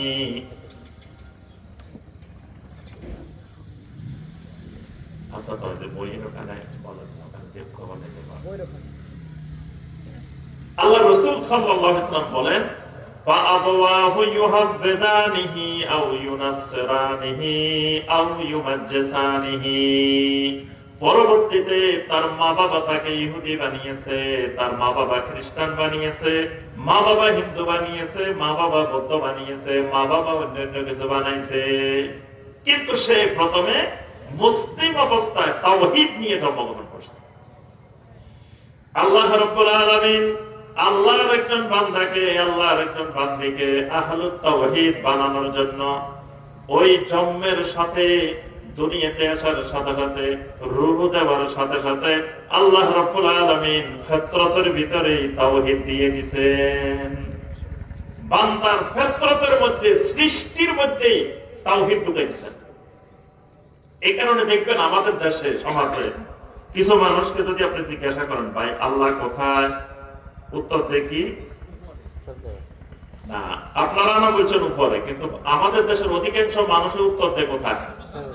সব জায়গায় বিরাজমান। জিজ্ঞাসা করলে বলে যে আল্লাহ সব জায়গায় বিরাজমান। তাহলে আল্লাহ উপরেও, ডাইনেও, বামেও, নিচেও, সব জায়গায় না। তাদের কথা মতে আল্লাহ কত জায়গায়? সব জায়গায়। এবং জমিনে পাক জায়গা আছে, নাপাক জায়গা আছে, কত রকমের জায়গা আছে, আছে না? আচ্ছা যাই হোক, এখন কথা হলো লোকটা বলতেছে আল্লাহ রাব্বুল আলামিন সব জায়গায় বিরাজমান, কিন্তু ওই মানুষটা যখন আল্লাহ রাব্বুল আলামিনের কাছে দোয়া করে তখন হাতটা তোলে কোন দিকে? রব্বানা যালামনা আনফুসানা ওয়া ইল্লাম তাগফির লানা ওয়া তারহামনা লানাকুনান্না মিনাল খাসিরিন। এখন তার আকীদা অনুযায়ী, তার বিশ্বাস অনুযায়ী আল্লাহ তো উপরেও, নিচেও, ডাইনেও, বামেও, তাহলে সে তো দোয়া করার কথা রব্বানা যালামনা আনফুসানা ওয়া ইল্লাম তাগফির লানা ওয়া তারহামনা লানাকুনান্না মিনাল খাসিরিন। যেটা আল্লাহ সব জায়গায় হাত ছাড়ের দিকে ঘুরবে না, কিন্তু তার হাত কিন্তু ঘুরতেছে, হাত কোন দিকে যেতেছে? হাত খালি উপরের দিকে, হাত খালি উপরের দিকে। এটার ঘটনা কি? ওই লোকটার আকীদার মধ্যে গন্ডগোল, তার বিশ্বাসের মধ্যে গন্ডগোল, কিন্তু আল্লাহ রাব্বুল আলামিন যে ফিতরত বানাইছেন ওই ফিতরত তাকে বলতেছে তুমি যে আকীদা পোষণ করতেছো তোমার আকীদা ভুল, আসলে আমাকে যে আল্লাহ বানাইছেন ওই আল্লাহ উপরে। সুবহানাল্লাহ। এটার নাম ফিতরত, এটার নাম ফিতরত। মানে ভিতরে এমন একটা শক্তি আল্লাহ দিবেন, যেই শক্তিটা আমাকে বলতেছে তুমি এইভাবে দোয়া করিও না, রব্বানা যালামনা এইভাবে করিও না, এইভাবে করো। কারণ তুমি যার কাছে দোয়া করতেছো যে আল্লাহ আমাকে বানাইছেন উনি উপরে, তাকে প্রমাণ করে দিচ্ছে যে তোমার আকীদা ভুল। এটা কিসে প্রমাণ করে দিচ্ছে? এটার নাম হলো ফিতরত। এটার নাম কি? ফিতরত। এই যে ধরেন আমার আপনার চুলগুলো, দাড়িগুলো সব সাদা হয়ে গেছে, আমি আপনি চাইছি চুলগুলো সাদা হয়ে যাক, কেউ দোয়া করছেন আল্লাহ আমার চুল দাড়িগুলো সাদা বানাই দেন, এরকম দোয়া করতে বাংলাদেশে, পৃথিবীতে কারণে শুনছেন? বরং কেউ দোয়া করলে করতে পারে, আল্লাহ আমার চুল দাড়ি সাদা বানাইয়েন না, আল্লাহ এগুলোর একটু কালো রাখেন, কি এরকম না? কিন্তু দেখেন চুল দাড়ি আমার আপনার কথা শুনে নাই। আমি আপনি চাচ্ছি না যে সাদা হয়ে যাক, কিন্তু সাদা হয়ে যাইতেছে। আমার আপনার ইচ্ছার বিরুদ্ধে আমার আপনার শরীর কাজ করতেছে, করতেছে না? তাহলে এই চুল দাড়ি গুলো যে সাদা হইলো কার আদেশে হয়েছে? আল্লাহ রাব্বুল আলামিনের। তাহলে বোঝা যায় আমার আপনার শরীরের মধ্যে এমন একটা ফিতরত আছে, যেই ফিতরতটা আমার আপনার কথা শুনে না, সরাসরি আল্লাহ রাব্বুল আলামিনের কথা শুনে। সুবহানাল্লাহ। আমার আপনার কথা, সব কথা শরীরে শুনে না। শরীরে অনেক কথা আছে যেই কথাগুলো আল্লাহর কথা শুনে, সরাসরি আল্লাহর কথা শুনে। এই জন্যই ওই জাহিলি যুগের একজন কবি, প্রসিদ্ধ একজন কবি বলতেন, ইজা রাআইতু শাইবা লা হাবায়াদুহু ফাকুলতু লিশ-শাইবি মারহাবা। জাহিলি যুগের কবি বলতেছেন, যখন আমি দেখলাম আমার চুল দাড়িগুলো সাদা হয়ে গেছে, এবার আমি চিন্তা করলাম, আহারে এগুলার যত বলি এগুলা তো আর কালো হবে না। চুল দাড়ি একদিন দেখি আয়নার মধ্যে কি হয়ে গেছে? সাদা হয়ে গেছে। তাই এখন চিন্তা করলাম, আমি যত চেষ্টা করি এগুলার তো আর কালো বানাইতে পারবো না। তা এখন আবার আমি বলে উঠলাম, ফাকুলতু লিশ-শাইবি মারহাবা। আমি বললাম, ও বার্ধক্য, তোমাকে স্বাগতম, তোমাকে মারহাবা। কারণ আমি মারহাবা না জানাইলেও চুল দাড়ি সাদা হয়ে যাবে, বার্ধক্য চলে আসবে। মারহাবা জানাইলেও আসবে, তা না জানানো হচ্ছে, আমি জানানো ভালো। এটাতে অনেকগুলো শিক্ষা আছে এই কথাটার মধ্যে। মানে এমন এক জিনিস, আপনি এটা ঠেকাইতে পারবেন না কোনোভাবে। আপনি যখন ঠেকাইতেই পারবেন না, ধরে রাখতেই পারবেন না, এটার বিরুদ্ধে না যায়, এটার স্বাগত জানান, তাহলে আপনি অনেক কিছু থেকে নিরাপদ থাকতে পারবেন। তাহলে এই যে শরীরের অনেকগুলো জিনিস আমার আপনার কথা শুনে না, সরাসরি আল্লাহর কথা শুনে, এটার নাম হলো কি? ফিতরত। এটাকে বলা হয় ফিতরত। আল্লাহ রাব্বুল আলামিন আল্লাহর তাওহীদ জানার জন্য প্রত্যেক বান্দা বান্দির ভিতরে এই ফিতরতটা দিয়ে দিয়েছেন। এইজন্য আল্লাহ পাক কোরআনে কারিমে সূরা জারিয়াতের 21 নম্বর আয়াতে বলেছেন, ওয়া ফি আনফুসিকুম আফালা তুবসিরুন। বান্দারে, আমি তো তোমার ভিতরে আছি। এটারে আবার ভ্রান্ত সুফিরা বানাইছে, আল্লাহ তো মানুষের ভিতরে, কলবের মধ্যে, বান্দার ভিতরে ঢুকে যায়। আল্লাহ বলেন, ওয়া ফি আনফুসিকুম, বান্দা আমি তো তোমাদের ভিতরে আছি। ভিতরে আছি মানে কি? তোমার ভিতরে আমি আল্লাহর ফিতরত ঢুকাই রাখছি, আমি আল্লাহর ফিতরত দিয়ে দিছি। তোমার ভিতরে তোমার নিজেকে নিয়ে চিন্তা করলে তুমি আমি আল্লাহকে খুঁজে পাইবা। যে তোমার বডি তোমার কথা কিছু শুনে, তুমি আঙ্গুলটা যেমনে নড়াচড়া করো, তোমার কথা নড়াচড়া করতেছে, চোখটা তোমার ইশারায় নড়াচড়া করতেছে, জবানটা তোমার ইশারায় নড়াচড়া করতেছে। এটা আবার কিছু কিছু জিনিস তোমার শরীরের মধ্যে আছে যেটা তোমার কথায় শুনে না, তোমার কথা উঠা বসা করে না, সরাসরি আমি আল্লাহ রাব্বুল আলামিনের কথায় চলে। সুবহানাল্লাহ। এই জন্য তোমার ভিতরে চিন্তা করলেই যে আচ্ছা, এই যে কথাগুলো আমার শুনে না, এই শরীর কার কথা শুনে, তখনই তুমি আল্লাহর খুঁজে পাবে ওখানে। এই জন্য আল্লাহ বলছেন, ওয়া ফি আনফুসিকুম আফালা তুবসিরুন। তাহলে এক নম্বর তাওহীদ শিখার জন্য আল্লাহ কি দিবেন? কথা কথা ফিতরত। একজন মানুষ গভীর জঙ্গলে বসবাস করে, ধরেন বান্দরবনের এমন এক জায়গায় বসবাস করে, গভীর জঙ্গল, পাহাড়। যেই পাহাড়ের ভিতরে, যেই জঙ্গলের ভিতরে কোন মুসলিম তার কাছে দাওয়াত নিয়ে যায় নাই। এই দুনিয়ার কোন ইন্টারনেট, কোন সংযোগ, তথ্য প্রযুক্তির সাথে, কোন অনলাইনের সাথে কোন সংযোগ নাই, মোবাইলও চিনে না, ইন্টারনেটও চিনে না, কোনদিন ইসলামের কথা শুনেও নাই, কোরআনের কথা শুনে নাই, হাদিসের কথা শুনে নাই, কোনো কিছুই তার কাছে পৌঁছে নাই। তাহলে এই লোকটা জান্নাতে যাবে না জাহান্নামে যাবে? বলেন তো দেখি। কেন জাহান্নামে? লোকটা দোষ,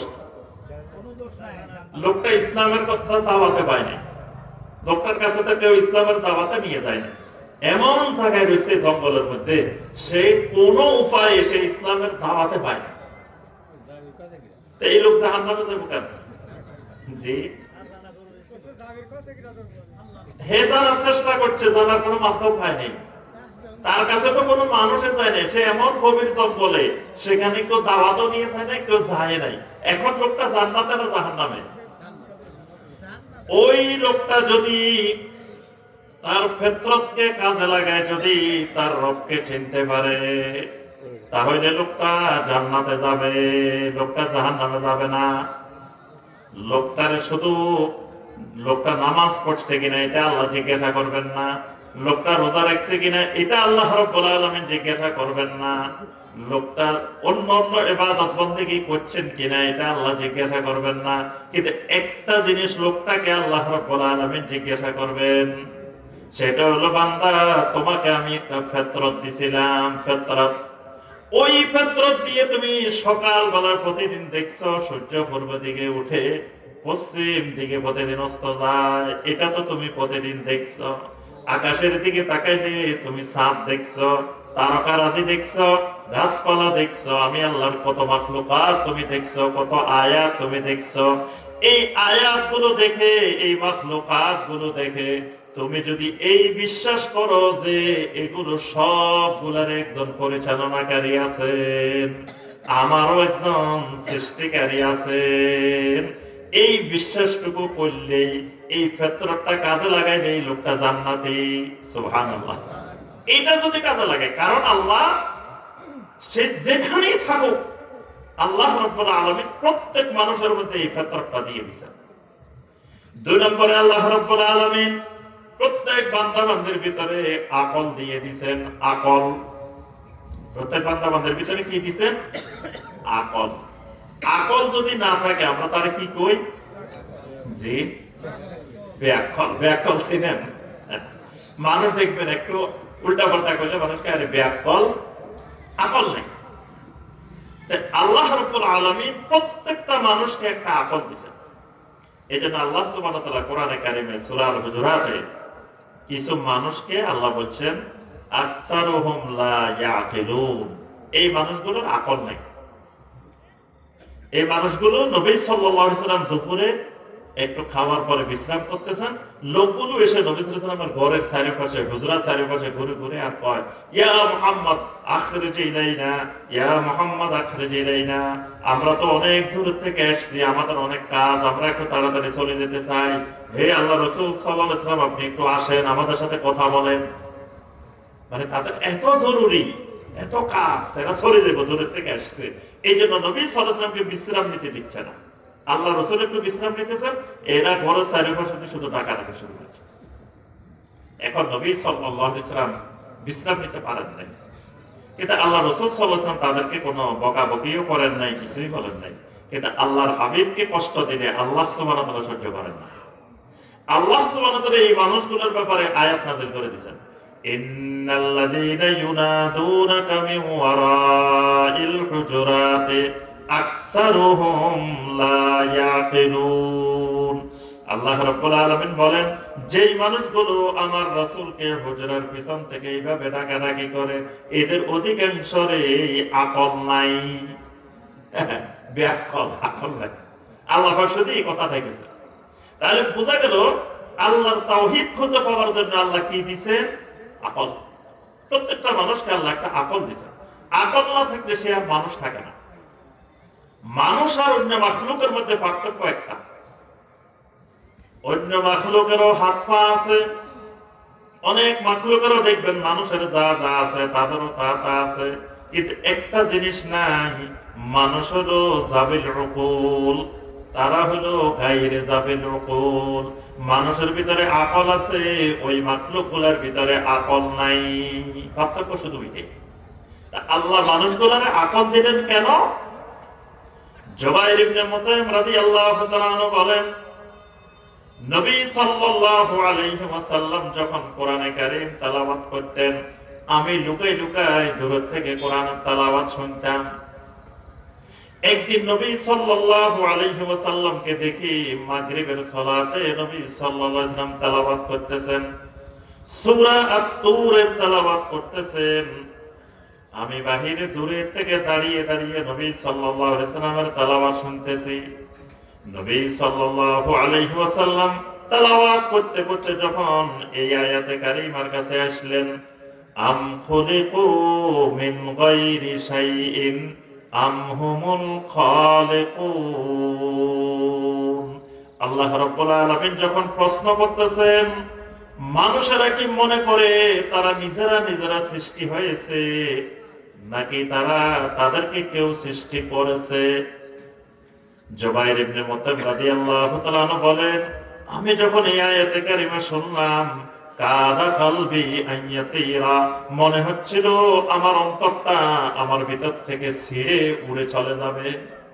ওয়াযালিকা আউয়ালু মা ওয়াকারাল ঈমানু ফি কলবি, এবং এই আয়াতে কারিমাটাই সর্বপ্রথম আমার অন্তরের ভিতরে এমন প্রভাব সৃষ্টি করে যেই প্রভাব আমাকে ঈমান পর্যন্ত নিয়ে যায়। সুবহানাল্লাহ। এটা হলো আকল। আকল আল্লাহ প্রশ্ন করছেন, কোরআনে দেখবেন অনেকবার বান্দার কাছে প্রশ্ন করছেন, প্রশ্নগুলা করে আল্লাহ বলছেন, আফালা তাআকিলুন, বান্দারে তোমার কি আকল নাই? আফালা তাআকিলুন, তোমার কি আকল দিই নেই? কোরআনে দেখবেন অনেক জায়গায় আল্লাহ এই প্রশ্ন করছেন, আফালা তাআকিলুন আফালা তাশউরুন, এইভাবে আল্লাহ বলছেন তোমার কি আকল দিই নেই? তোমার আকল নাই, তোমরা কি বুঝবা না? এই যতগুলো প্রশ্ন আছে কোরআনে কারিমের মধ্যে, এই তেলাওয়াতের সময় ওই জায়গায় থেমে থেমে চিন্তা করতে হবে। ওই প্রশ্নগুলো নিয়ে চিন্তা করার জন্য বান্দাকে আল্লাহ প্রশ্ন করছেন। এই প্রশ্নগুলোর উত্তর যখন বান্দা খুঁজবে আকল দিয়ে, তখনই আল্লাহ রাব্বুল আলামিনকে বান্দা খুঁজে পাবে। 3 নম্বরে আল্লাহ রাব্বুল আলামিন তাওহীদ জানার জন্য যুগে যুগে অসংখ্য আম্বিয়া আলাইহিমুস সালাম আল্লাহ রাব্বুল আলামিন জমিনে পাঠাইছেন। যত নবী জমিনে আসছেন, যত রাসূল জমিনে আসছেন, প্রত্যেক নবী রাসূলের এক দাওয়াত। সকল আম্বিয়া আলাইহিমুস সালাম একটা দাওয়াত দিয়ে গেছেন জমিনে। দাওয়াতটা কি? ওয়ামা আরসালনা মিন ক্বাবলিকা মির রাসূলিন ইল্লা নূহি ইলাইহি আন্নাহু লা ইলাহা ইল্লা আনা ফা'বুদুন। আল্লাহ রাব্বুল আলামিন বলেন, আপনার আগে যত নবী রাসূল আমি দুনিয়াতে পাঠিয়েছি, সমস্ত নবী রাসূল দুনিয়ার মানুষকে একটা জিনিসেরই দাওয়াত দিবেন, সেটি হলো লা ইলাহা ইল্লাল্লাহ, তাওহীদের দাওয়াত। তাহলে যুগে যুগে আল্লাহ নবী পাঠাচ্ছেন তাওহীদ শেখানোর জন্য। আল্লাহ রাব্বুল আলামিন যুগে যুগে যত আসমানি কিতাব পাঠিয়েছেন, সবগুলো কিতাব পাঠানোর পিছনে উদ্দেশ্য হলো মানুষকে তাওহীদ শেখানো, আল্লাহর পরিচয় দেওয়া। এজন্য কোরআনের অধিকাংশ আয়াত আল্লাহর পরিচয়। তাহলে আমরা বুঝলাম যে আল্লাহ রাব্বুল আলামিন তাওহীদ শেখার জন্য প্রত্যেক বান্দা বান্দীকে প্রধানত 4টা জিনিস দিয়েছেন। কয়টা জিনিস? 1 নম্বরে বলেন দেখি, 1 নম্বরে কি? আমরা ক্লাসের পড়া ক্লাসে পড়ি, শিখে যাই, পরে বাড়িতে আরো পড়লে আরো ভালো মনে থাকবে। 1 নম্বরে কি দিয়েছেন? ফিতরত। 2 নম্বরে আকল। 3 নম্বরে নবী রাসূল। 4 নম্বরে কিতাব, আসমানি কিতাব। আচ্ছা, এবার আসেন তাওহীদ কাকে বলে? 3 নম্বর পয়েন্ট, তাওহীদ কাকে বলে? তাওহীদ ওয়াহদুন থেকে, ওয়াহদুন। ওয়াহদুন মানে কি? এক না। ওয়াহিদ মানে এক। ওয়াহিদ, ইসনান, সালাসা, আরবা। ওয়াহিদ হলো এক, কিন্তু ওয়াহদুন বা আহাদুন এটা এক না, এটা হলো কি? একক। এটা হলো একক আর একের মধ্যে পার্থক্য কি? একের অর্ধেক হয়, একের 3 ভাগের 1 ভাগ হয়, একের 4 ভাগের 1 ভাগ হয়, কিন্তু একক হইলে এটার আর কোনো ভাগ হয় না। এই জন্য নবী সাল্লাল্লাহু আলাইহি ওয়াসাল্লাম যখন দাওয়াত দিচ্ছিলেন, তাওহীদের দাওয়াত দেওয়া শুরু করলেন, তখন মুশরিকেরা এসে এসে নবী সাল্লাল্লাহু আলাইহি ওয়াসাল্লামকে বলে কি? আররিফ রাব্বাক ইয়া মুহাম্মদ, আররিফ রাব্বাক, ও মুহাম্মদ সাল্লাল্লাহু আলাইহি ওয়াসাল্লাম, আপনি যে রবের দাওয়াত দিচ্ছেন ওই রবের পরিচয়টা দেন। যুগে যুগে যত নবী দুনিয়াতে আসছিলেন, সমস্ত আম্বিয়া আলাইহিমুস সালামকে ওই যুগের লোকেরা রবের পরিচয় জানতে চাইছে, রবের পরিচয়। ইব্রাহিম আলাইহিস সালাম রবের দাওয়াত দিচ্ছেন, তখন নমরুদ জিজ্ঞাসা করে, ইব্রাহিম তোমার রবের পরিচয়টা দাও তো। তখন ইব্রাহিম আলাইহিস সালাম প্রথম পরিচয়টা দিলেন, রব্বি আল্লাযী ইউহয়ী ওয়া ইউমীত, আমার রব তো জীবন দান করেন, মৃত্যু দান করেন, জীবন মৃত্যু যিনি দেন উনি আমার রব। এখন নমরুদ উঠে কয় কি, ক্বালা আনা উহয়ী ওয়া উমীত, আরে জীবন মৃত্যু তো আমিও দিতে পারি, জীবন মৃত্যু আমিও দিতে পারি। একটা লোকের মৃত্যুদণ্ড হয়ে গেছে, আমি তার মৃত্যুদণ্ড দিলাম না, মাফ করে দিলাম, তাহলে জীবন দিয়ে দিলাম। আর একটা লোকের দরিয়ানে আমি মারি ফেললাম, মৃত্যু দিয়ে দিলাম, এটা তো আমিও পারি। তোমার রবে যদি এটা পারে, আমিও পারি, তা আমি রব হইলে অসুবিধা কি?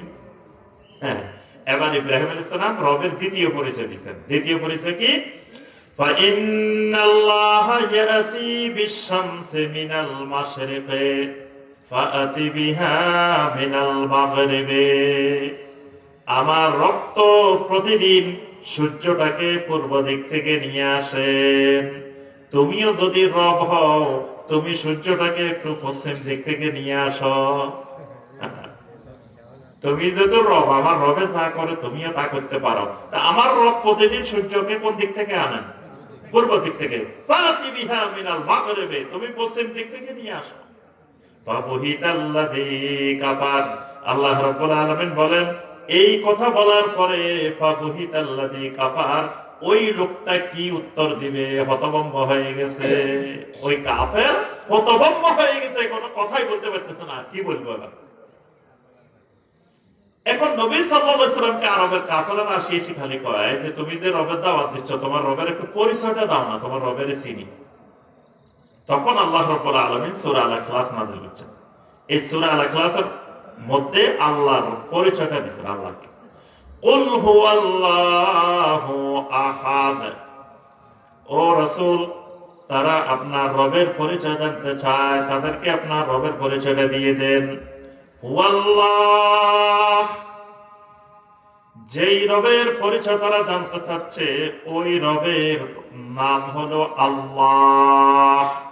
হুয়াল্লাহ, ওই রব হলেন কে? আল্লাহ। ওই রবের নাম আল্লাহ। আহাদুন, ওই আল্লাহর এক নম্বর পরিচয় হলো তিনি আহাদ। আহাদ মানে তিনি একক। তাহলে আল্লাহর প্রথম পরিচয়টা আল্লাহ নিজেই দিচ্ছেন কি? আহাদ। আল্লাহর প্রথম পরিচয় কি? আহাদ। বাকি সব পরিচয়ের সাথে আপনি একমত, এটা আহাদের সাথে একমত না, আপনি কাফের। আরবের কাফেরেরা, মুশরিকেরা আল্লাহ সব পরিচয়ের সাথে একমত ছিল, কিন্তু আহাদের সাথে একমত ছিল। এই কারণে এগুলো সব কাফের, সব মুশরিক। এই জন্য আল্লাহ রাব্বুল আলামিন প্রথম পরিচয়টা দিচ্ছেন আহাদ। এই জন্য বেলাল ইবনে রাবাহ রাদিয়াল্লাহু তাআলা আনহু, বেলাল রাদিয়াল্লাহু তাআলা আনহুকে যখন মুশরিকেরা ধরে নিয়ে গেল, প্রথমে শারীরিকভাবে বিভিন্ন ধরনের নির্যাতন, একের পর এক মার, একের পর এক পিটানি। এরপরে বেলাল রাদিয়াল্লাহু তাআলা আনহুকে গলার মধ্যে রশি লাগিয়ে রাস্তার মধ্যে ছেঁচড়িয়ে ওই মরুভূমির উত্তপ্ত বালুর মধ্যে নিয়ে দেওয়া হলো। বালুর মধ্যে বেলাল রাদিয়াল্লাহু তাআলা আনহুকে, নিচে উত্তপ্ত মরুভূমির গরম বালু, ওই বালুর মধ্যে বেলাল রাদিয়াল্লাহু তাআলা আনহুকে শোয়াই দেওয়া হলো। উপরের দিকে সূর্যের আলোর দিকে মুখটাকে রেখে বুকের উপরে পাথর চাপা দেওয়া হলো, মাথার উপরে পাথর চাপা দেওয়া হলো। বেলাল রাদিয়াল্লাহু তাআলা আনহু শুধু তার জবান থেকে বের করতেছেন আহাদ আহাদ আহাদ আহাদ। বেলাল রাদিয়াল্লাহু তাআলা আনহু অন্য কোনো জিকির করতেছেন না, ওখানে তিনি আল্লাহ আল্লাহ করতেছেন না, বা লা ইলাহা ইল্লাল্লাহ বলতেছেন না, অন্য কিছু বলতেছেন না, খালি বেলাল চিৎকার করে করে কি বলেন? আহাদ আহাদ আহাদ। নবী সাল্লাল্লাহু আলাইহি ওয়াসাল্লাম দূরের থেকে দেখতে পাচ্ছেন বেলাল রাদিয়াল্লাহু তাআলা আনহুর উপরে নির্যাতন হচ্ছে, কিন্তু নবী সাল্লাল্লাহু আলাইহি ওয়াসাল্লাম সরাসরি গিয়ে বেলালকে সেখান থেকে রক্ষা করবেন। তখন এই পরিবেশ নাই, এই অবস্থা নাই। নবী সাল্লাল্লাহু আলাইহি ওয়াসাল্লাম দূর থেকে বললেন, সবরান ইয়া বেলাল, ও বেলাল ধৈর্য ধরো, সবর ধরো। ফাইন্না আহাদান ইউনজিকা, তুমি যে আহাদের জিকির করতেছ ওই আহাদেই তোমাকে নাজাত দিবেন। সুবহানাল্লাহ, তোমার ওই আহাদ তোমাকে মুক্তি দিবেন, তোমাকে অচিরেই নাজাত দিবেন। এখন প্রশ্ন হলো, বেলাল রাদিয়াল্লাহু তাআলা আনহু কাফেরদের নির্যাতনের সামনে আহাদ আহাদ কেন বলতেছিলেন? বেলাল রাদিয়াল্লাহু তাআলা আনহু দেখলেন, আমি যদি আল্লাহকে বিশ্বাস করি, এই কাফেরদের সাথে আমার কোনো দ্বিমত নাই, তারাও আল্লাহকে বিশ্বাস করে, আমিও আল্লাহকে বিশ্বাস করি। আমি যদি আল্লাহকে বিশ্বাস করতাম, পাশাপাশি যদি আমি মূর্তিকেও মেনে নিতাম, মূর্তির ইবাদত করতাম, তাহলে কিন্তু আমার উপরে এই নির্যাতনটা নেমে আসতো না। আমার উপরে এই নির্যাতন নেমে আসার মূল কারণ যেটা, ওই কাফেররা আল্লাহকে বিশ্বাস করেছে অনেকগুলো মাবুদের মধ্য থেকে একজন, আর আমি বিশ্বাস করেছি আমার আল্লাহকে আর কোনো মাবুদ নাই, একমাত্র মাবুদ আহাদ। মানে আমার বিশ্বাসটা হলো আহাদের ভিত্তিতে, তাদের বিশ্বাসটা হলো আহাদের ভিত্তিতে না। মানে এই পয়েন্টে তারা আমাকে নির্যাতন করতেছে। এই জন্য আমি আমার আল্লাহকে বলতেছি, আল্লাহ আহাদ, আপনাকে তো আমি আহাদ হিসাবে বিশ্বাস করছি, ওই কারণে আমার উপরে নির্যাতন। আমি যদি আহাদ না মানতাম, তাওহীদ না মানতাম, তাহলে আমার উপরে নির্যাতন আসতো না। তাহলে তাওহীদ মানে হলো আল্লাহ রাব্বুল আলামিনকে একক হিসাবে মেনে নেওয়া। কিসের ক্ষেত্রে? ছয়টা জিনিস। কয়টা জিনিস? এই ছয়টা জিনিস মনে রাখবেন ভালো করে। ফিল খালকে ওয়াল মুলকে ওয়াত তাদবীরে ওয়াল আসমায়ে ওয়াস সিফাতে ওয়াল ইবাদাহ। ছয়টা জিনিস। এক নম্বর, ফিল খালকে, সৃষ্টির ক্ষেত্রে। সৃষ্টির ক্ষেত্রে আল্লাহ রাব্বুল আলামিনকে একক। যত মাখলুকাত আছে, সমস্ত মাখলুকাত সৃষ্টি করেছেন কে? আল্লাহ। একমাত্র আল্লাহ, খালি আল্লাহ না, একমাত্র আল্লাহ। মুলক, মালিকানার ক্ষেত্রে, তাহলে সমস্ত মাখলুকাতের মালিক কে? একমাত্র আল্লাহ। ফিত তাদবীরে, পরিচালনার ক্ষেত্রে, সমস্ত মাখলুকাতকে পরিচালনা করেন কে? একমাত্র আল্লাহ। ফিল আসমায়ে, আল্লাহর যতগুলো নাম আছে, নামের ক্ষেত্রে এই নামগুলো একমাত্র আল্লাহর জন্য নির্দিষ্ট। এই নামের সাথে যে ইবাদত, এই নামের যে চাহিদা, সেটা একমাত্র আল্লাহর সাথে সম্পৃক্ত, আল্লাহ এবং বান্দার সাথে সম্পৃক্ত। ওয়াস সিফাতে, আমার আল্লাহর অনেকগুলো সুন্দর সুন্দর সিফাত আছে, ওই সিফাতের ক্ষেত্রেও আমার আল্লাহ একক। ওয়াল ইবাদা, ইবাদতের মালিকানার ক্ষেত্রেও আমার আল্লাহ একক। ইবাদতের মালিকও হবে একমাত্র আমার আল্লাহ রাব্বুল আলামিন। তাহলে কয়টা ক্ষেত্রে?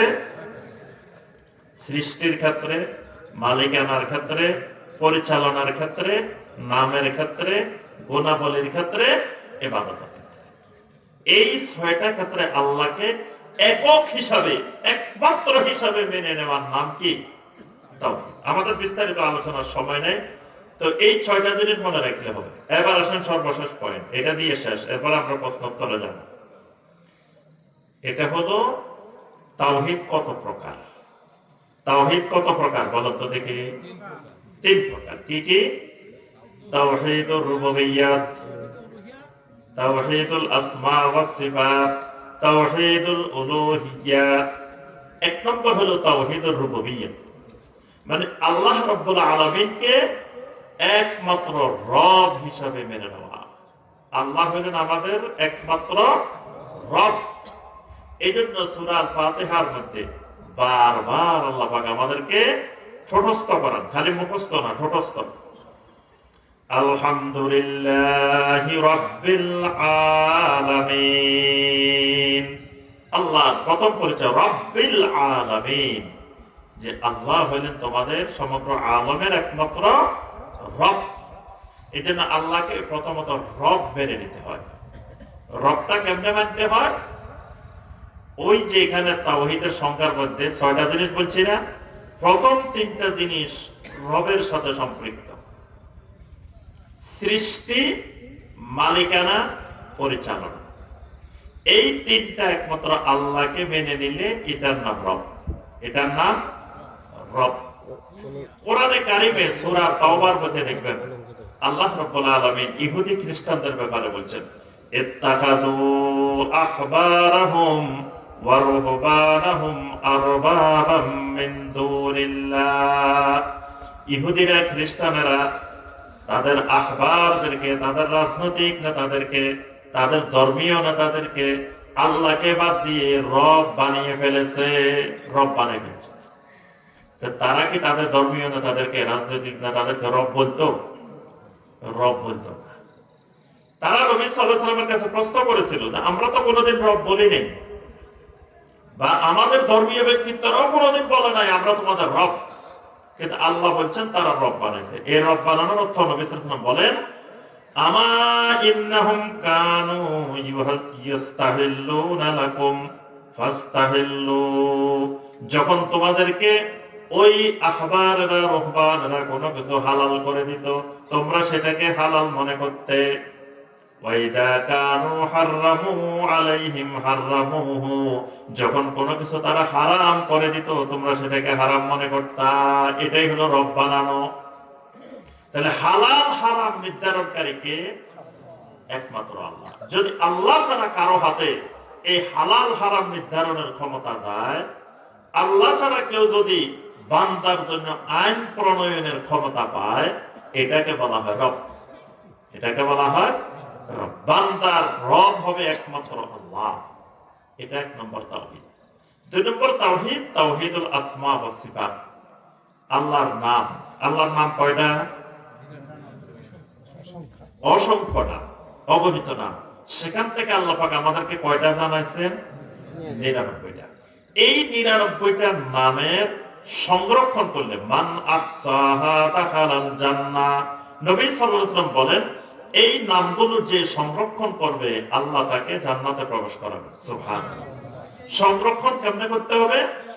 1 নম্বরে শাব্দিক ভাবে, 2 নম্বরে এটা অর্থগুলো বুঝতে হবে, 3 নম্বরে এই প্রত্যেকটা নামের একটা চাহিদা আছে বান্দার সাথে, এই চাহিদাটা পূরণ করতে হবে। চাহিদাটা কিরকম? যেমন আল্লাহর একটা নাম রহমান। রহমানের সাথে সম্পর্ক হলো রহমত। তাহলে বান্দা সবসময় আল্লাহ রাব্বুল আলামিনের কাছে রহমত চাইবে। এটা আল্লাহর নামের অধিকার। আল্লাহ রাব্বুল আলামিনের নাম হলো গফুর। গফুর নামের চাহিদা হলো মাগফিরাত, ক্ষমা। আল্লাহ ক্ষমা করেন। তাহলে বান্দা সবসময় আল্লাহর কাছে ক্ষমা চাইবে। এটা ওই নামের অধিকার। আল্লাহর একটা নাম হলো তাওয়াব। আল্লাহ তওবা কবুল করেন। এই নামের সাথে সম্পর্ক হলো তাওবা। বান্দা সবসময় তাওবা করবেন। আল্লাহর একটা নাম হলো মুজিব। বান্দা দোয়া করে, আল্লাহ রাব্বুল আলামিন দোয়া কবুল করেন। তাহলে এই নামের চাহিদা হলো বান্দা একমাত্র আল্লাহর কাছে দোয়া করবে। এভাবে আল্লাহর এই 99টা নামের সাথে সাথে বান্দার সাথে একটা অধিকার আছে। এই অধিকারটা পালন করার নাম আল্লাহর নামের তাওহীদ। এরপর আল্লাহর সিফাতের তাওহীদ। সিফাত মানে আল্লাহ রাব্বুল আলামিন তার পরিচয় দিতে গিয়ে অনেকগুলো সিফাত বলছেন। অনেকগুলো সিফাত আছে, আল্লাহ বলছেন যে আমার আছে। অনেকগুলো সিফাত বলছেন যে আল্লাহ আমার নাই। যেমন নাই কি? আল্লাহ বলছেন লা তাখুযুহু সিনাতুন ওয়ালা নাওম। আমি আল্লাহর ঘুমও নাই, ঘুম তো নাই, আমার তন্দ্রাও নাই। তাহলে আল্লাহ ঘুম থেকে, তন্দ্রা থেকে মুক্ত। এটা আল্লাহর সিফাত। আবার আল্লাহ রাব্বুল আলামিন আরশের উপর উঠেছেন। আবার আল্লাহ রাব্বুল আলামিন শেষ রাত্রিতে প্রথম আকাশে অবতরণ করেন। এই যে উঠা, এই যে অবতরণ করা, এগুলো আল্লাহর সিফাত। আল্লাহ রাব্বুল আলামিনের চেহারা আছে, আল্লাহর হাত আছে, আল্লাহ রাব্বুল আলামিনের কবজা আছে, আল্লাহ রাব্বুল আলামিনের কদম আছে। এগুলো আল্লাহ রাব্বুল আলামিনের সিফাত। সিফাতের ব্যাপারে তাওহীদ কি? কোন প্রকারের পরিবর্তন ছাড়া, অস্বীকার করা ছাড়া, কোন ধরনের ধরন নির্ধারণ করা ছাড়া, আকৃতি নির্ধারণ করা ছাড়া যেভাবে আল্লাহ বলছেন সেইভাবে বিশ্বাস করা। এটা হলো আল্লাহর সিফাতের তাওহীদ। আরেকটা তাওহীদ তাওহীদুল ইবাদা, সমস্ত ইবাদত করতে হবে কার? একমাত্র আল্লাহ। তাহলে সাজদা করতে হবে কার? এখন কেউ যদি আল্লাহ ছাড়া কাউকে সাজদা করে, মাজারে সাজদা করে, কবরে সাজদা করে, জীবিত ব্যক্তিকে সাজদা করে, তখন আল্লাহর এই অধিকার, এই তাওহীদ সে নষ্ট করে ফেলছে। মান্নত করতে হবে একমাত্র আল্লাহর জন্য। আল্লাহ ছাড়া যখন কোন জায়গার জন্য মানুষ মান্নত করে, তখন সে তাওহীদ নষ্ট করে ফেলছে। দোয়া করতে হবে, চাইতে হবে একমাত্র আল্লাহ রাব্বুল আলামিনের কাছে। বান্দা যখন আল্লাহ ছাড়া কারো কাছে দোয়া করে, তখন তাওহীদ নষ্ট করে ফেলে। এভাবে জবাই করতে হবে একমাত্র আল্লাহর জন্য। আল্লাহ ছাড়া যখন কারো জন্য জবাই করা হয়, তখন তাওহীদ নষ্ট হয়ে যায়। এই হলো 3 প্রকারের তাওহীদ। তো আমার সম্মানিত ভাই ও বোনেরা, আমাদেরকে সবসময় তাওহীদ সম্পর্কে জানতে হবে, বুঝতে হবে এবং তাওহীদের উপরে ইস্তেকামত থাকতে হবে। আমি শুধু একটু ধারণা দিলাম অল্প সময়, কিন্তু এটার উপর আরো অনেক জ্ঞান অর্জন করতে হবে। সবার আগে তাওহীদ। তাওহীদ ফার্স্ট। রাস্তাঘাটে যখন কাজ চলে তখন কি লেখা থাকে? Safety first. দেখছেন নি সেফটি ফার্স্ট লেখা থাকে? সেফটি ফার্স্ট মানে কি? হ্যাঁ, নিরাপত্তার কথা।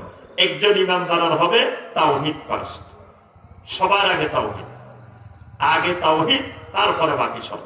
কারণ তাওহীদ ঠিক না হইলে আপনার নামাজ কবুল হবে না, সিয়াম কবুল হবে না, কোন ইবাদত কবুল হবে না।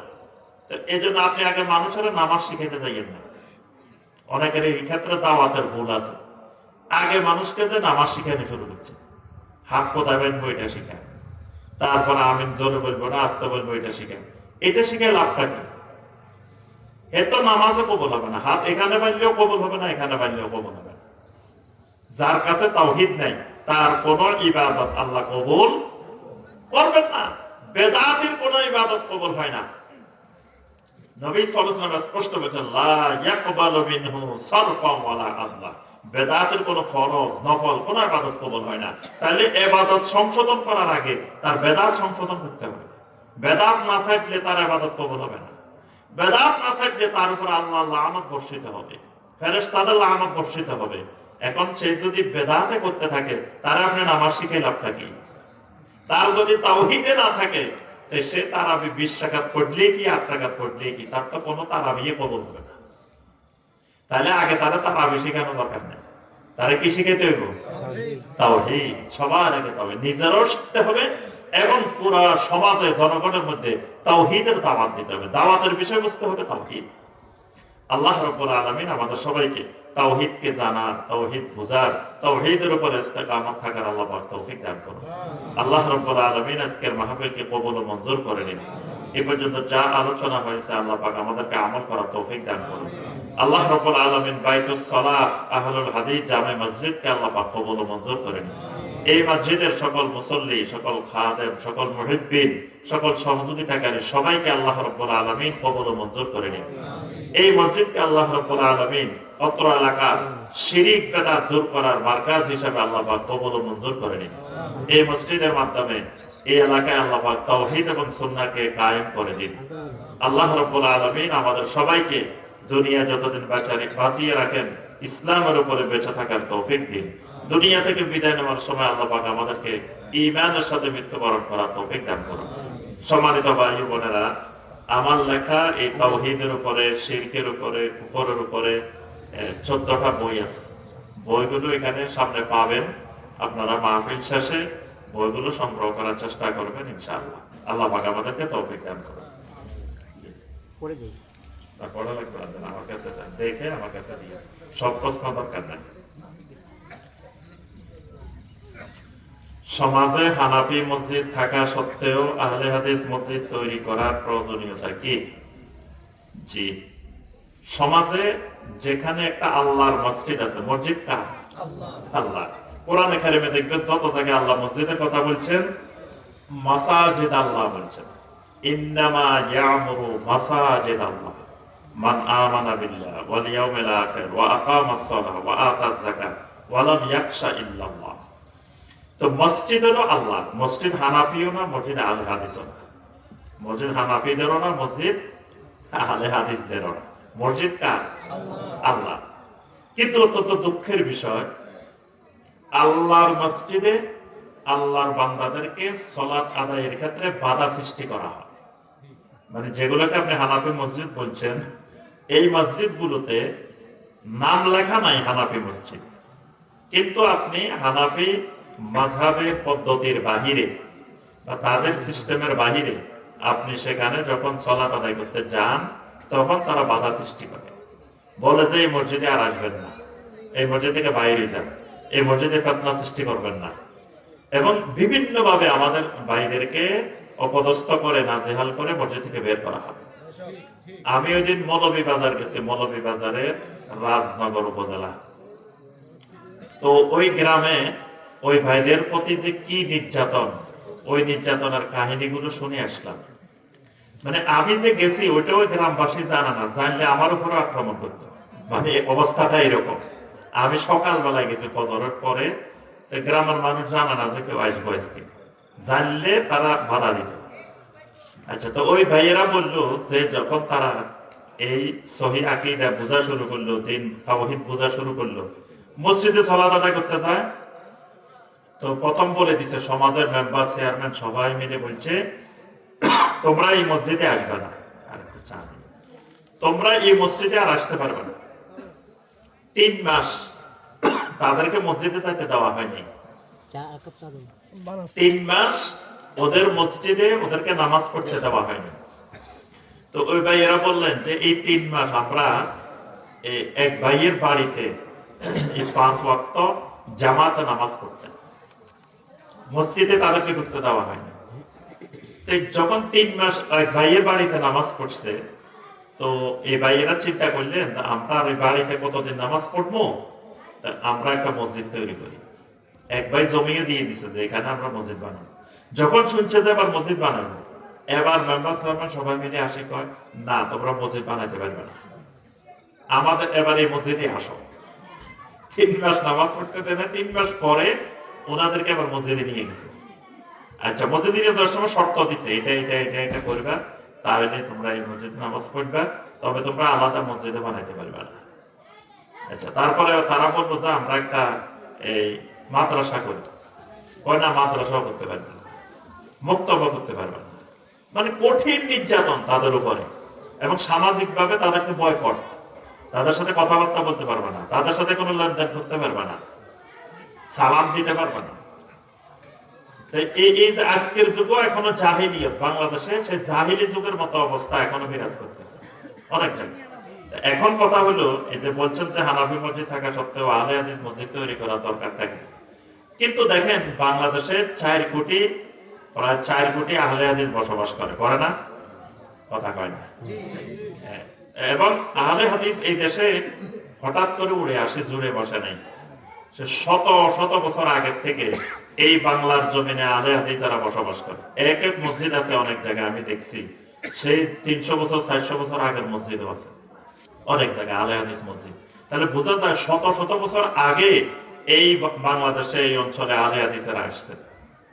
এখন আহলে হাদিস মসজিদ থেকে পুরা বাংলাদেশে কোন এক জায়গায় একজন হানাফি মাযহাবের অনুসারীকে বাহির করছে, আজ পর্যন্ত এই প্রমাণ বাংলাদেশের ইতিহাসে নাই। টোটাল বাংলাদেশে একবারে টেকনাফ থেকে তেতুলিয়া পর্যন্ত কোন জায়গায় আহলে হাদিস মসজিদে হানাফি পদ্ধতিতে নামাজ পড়ছে তাকে বাহির করে দিছে, কিছু বলছে, এইরকম ঘটনা আজ পর্যন্ত একটাও ঘটে না।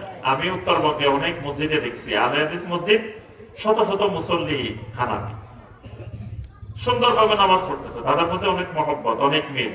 কেউ আহলে হাদিস মতো নামাজ পড়তেছে, কেউ হানাফি মতো নামাজ পড়তেছে, কেউ কারোর সাথে কোনো দ্বন্দ্ব বিরোধ নাই।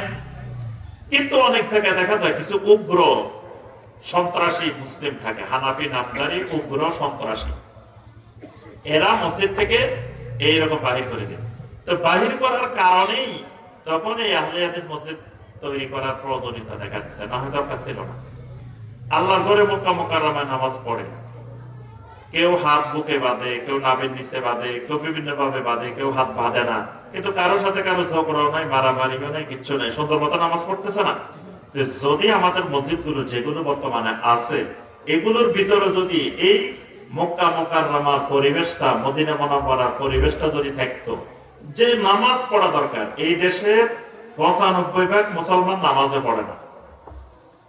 তো সুতরাং 5 আমরা নামাজ পড়ি।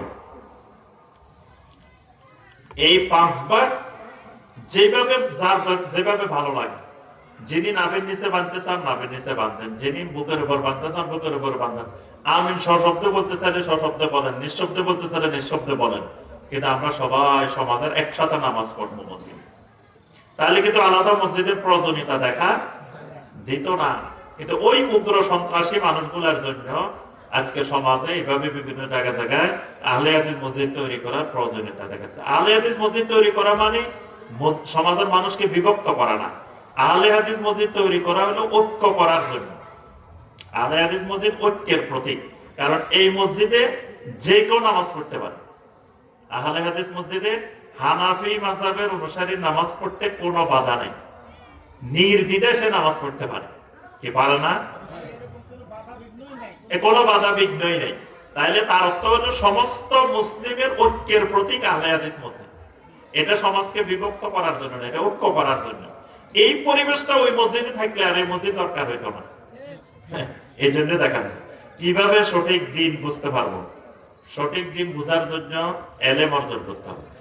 এলেম বিহীন সঠিক দিন বোঝা যাবে না, শুনে শুনে বোঝা যাবে না। অনেকে আছে কয় শায়েখ, একবার যত শায়েখ আছে সব শায়েখের ওয়াজ শুনি, যেটা পাই ইউটিউব সব শুনি, কোনোটা বাদ না। এই লোক কোনোদিন হেদায়েত পাবে না। কারণ আল্লাহ সুবহানাহু ওয়া তাআলা ওহী নাযিল করছেন ইকরা, আর এই লোক করছে ইসমা। ইসমা মানে কি? শোনো। ইকরা মানে পড়ো। তা আল্লাহ তো শুনতে কয় না, খালি আল্লাহ কইছে পড়তে। এজন্য পড়া ছাড়া সঠিক দিন কেউ বুঝতে পারবে না। কারণ শুনলে আজকে এটা শুনছে ভালো লাগছে, আজকে আরেকজনটা শুনছে ভালো লাগছে, আরেকজনটা শুনছে ভালো লাগছে।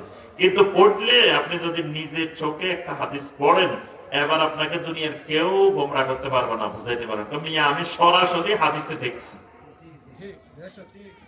এই জন্য এখানে চোখ, এখানে কান, এই মাঝখানে জায়গা কত?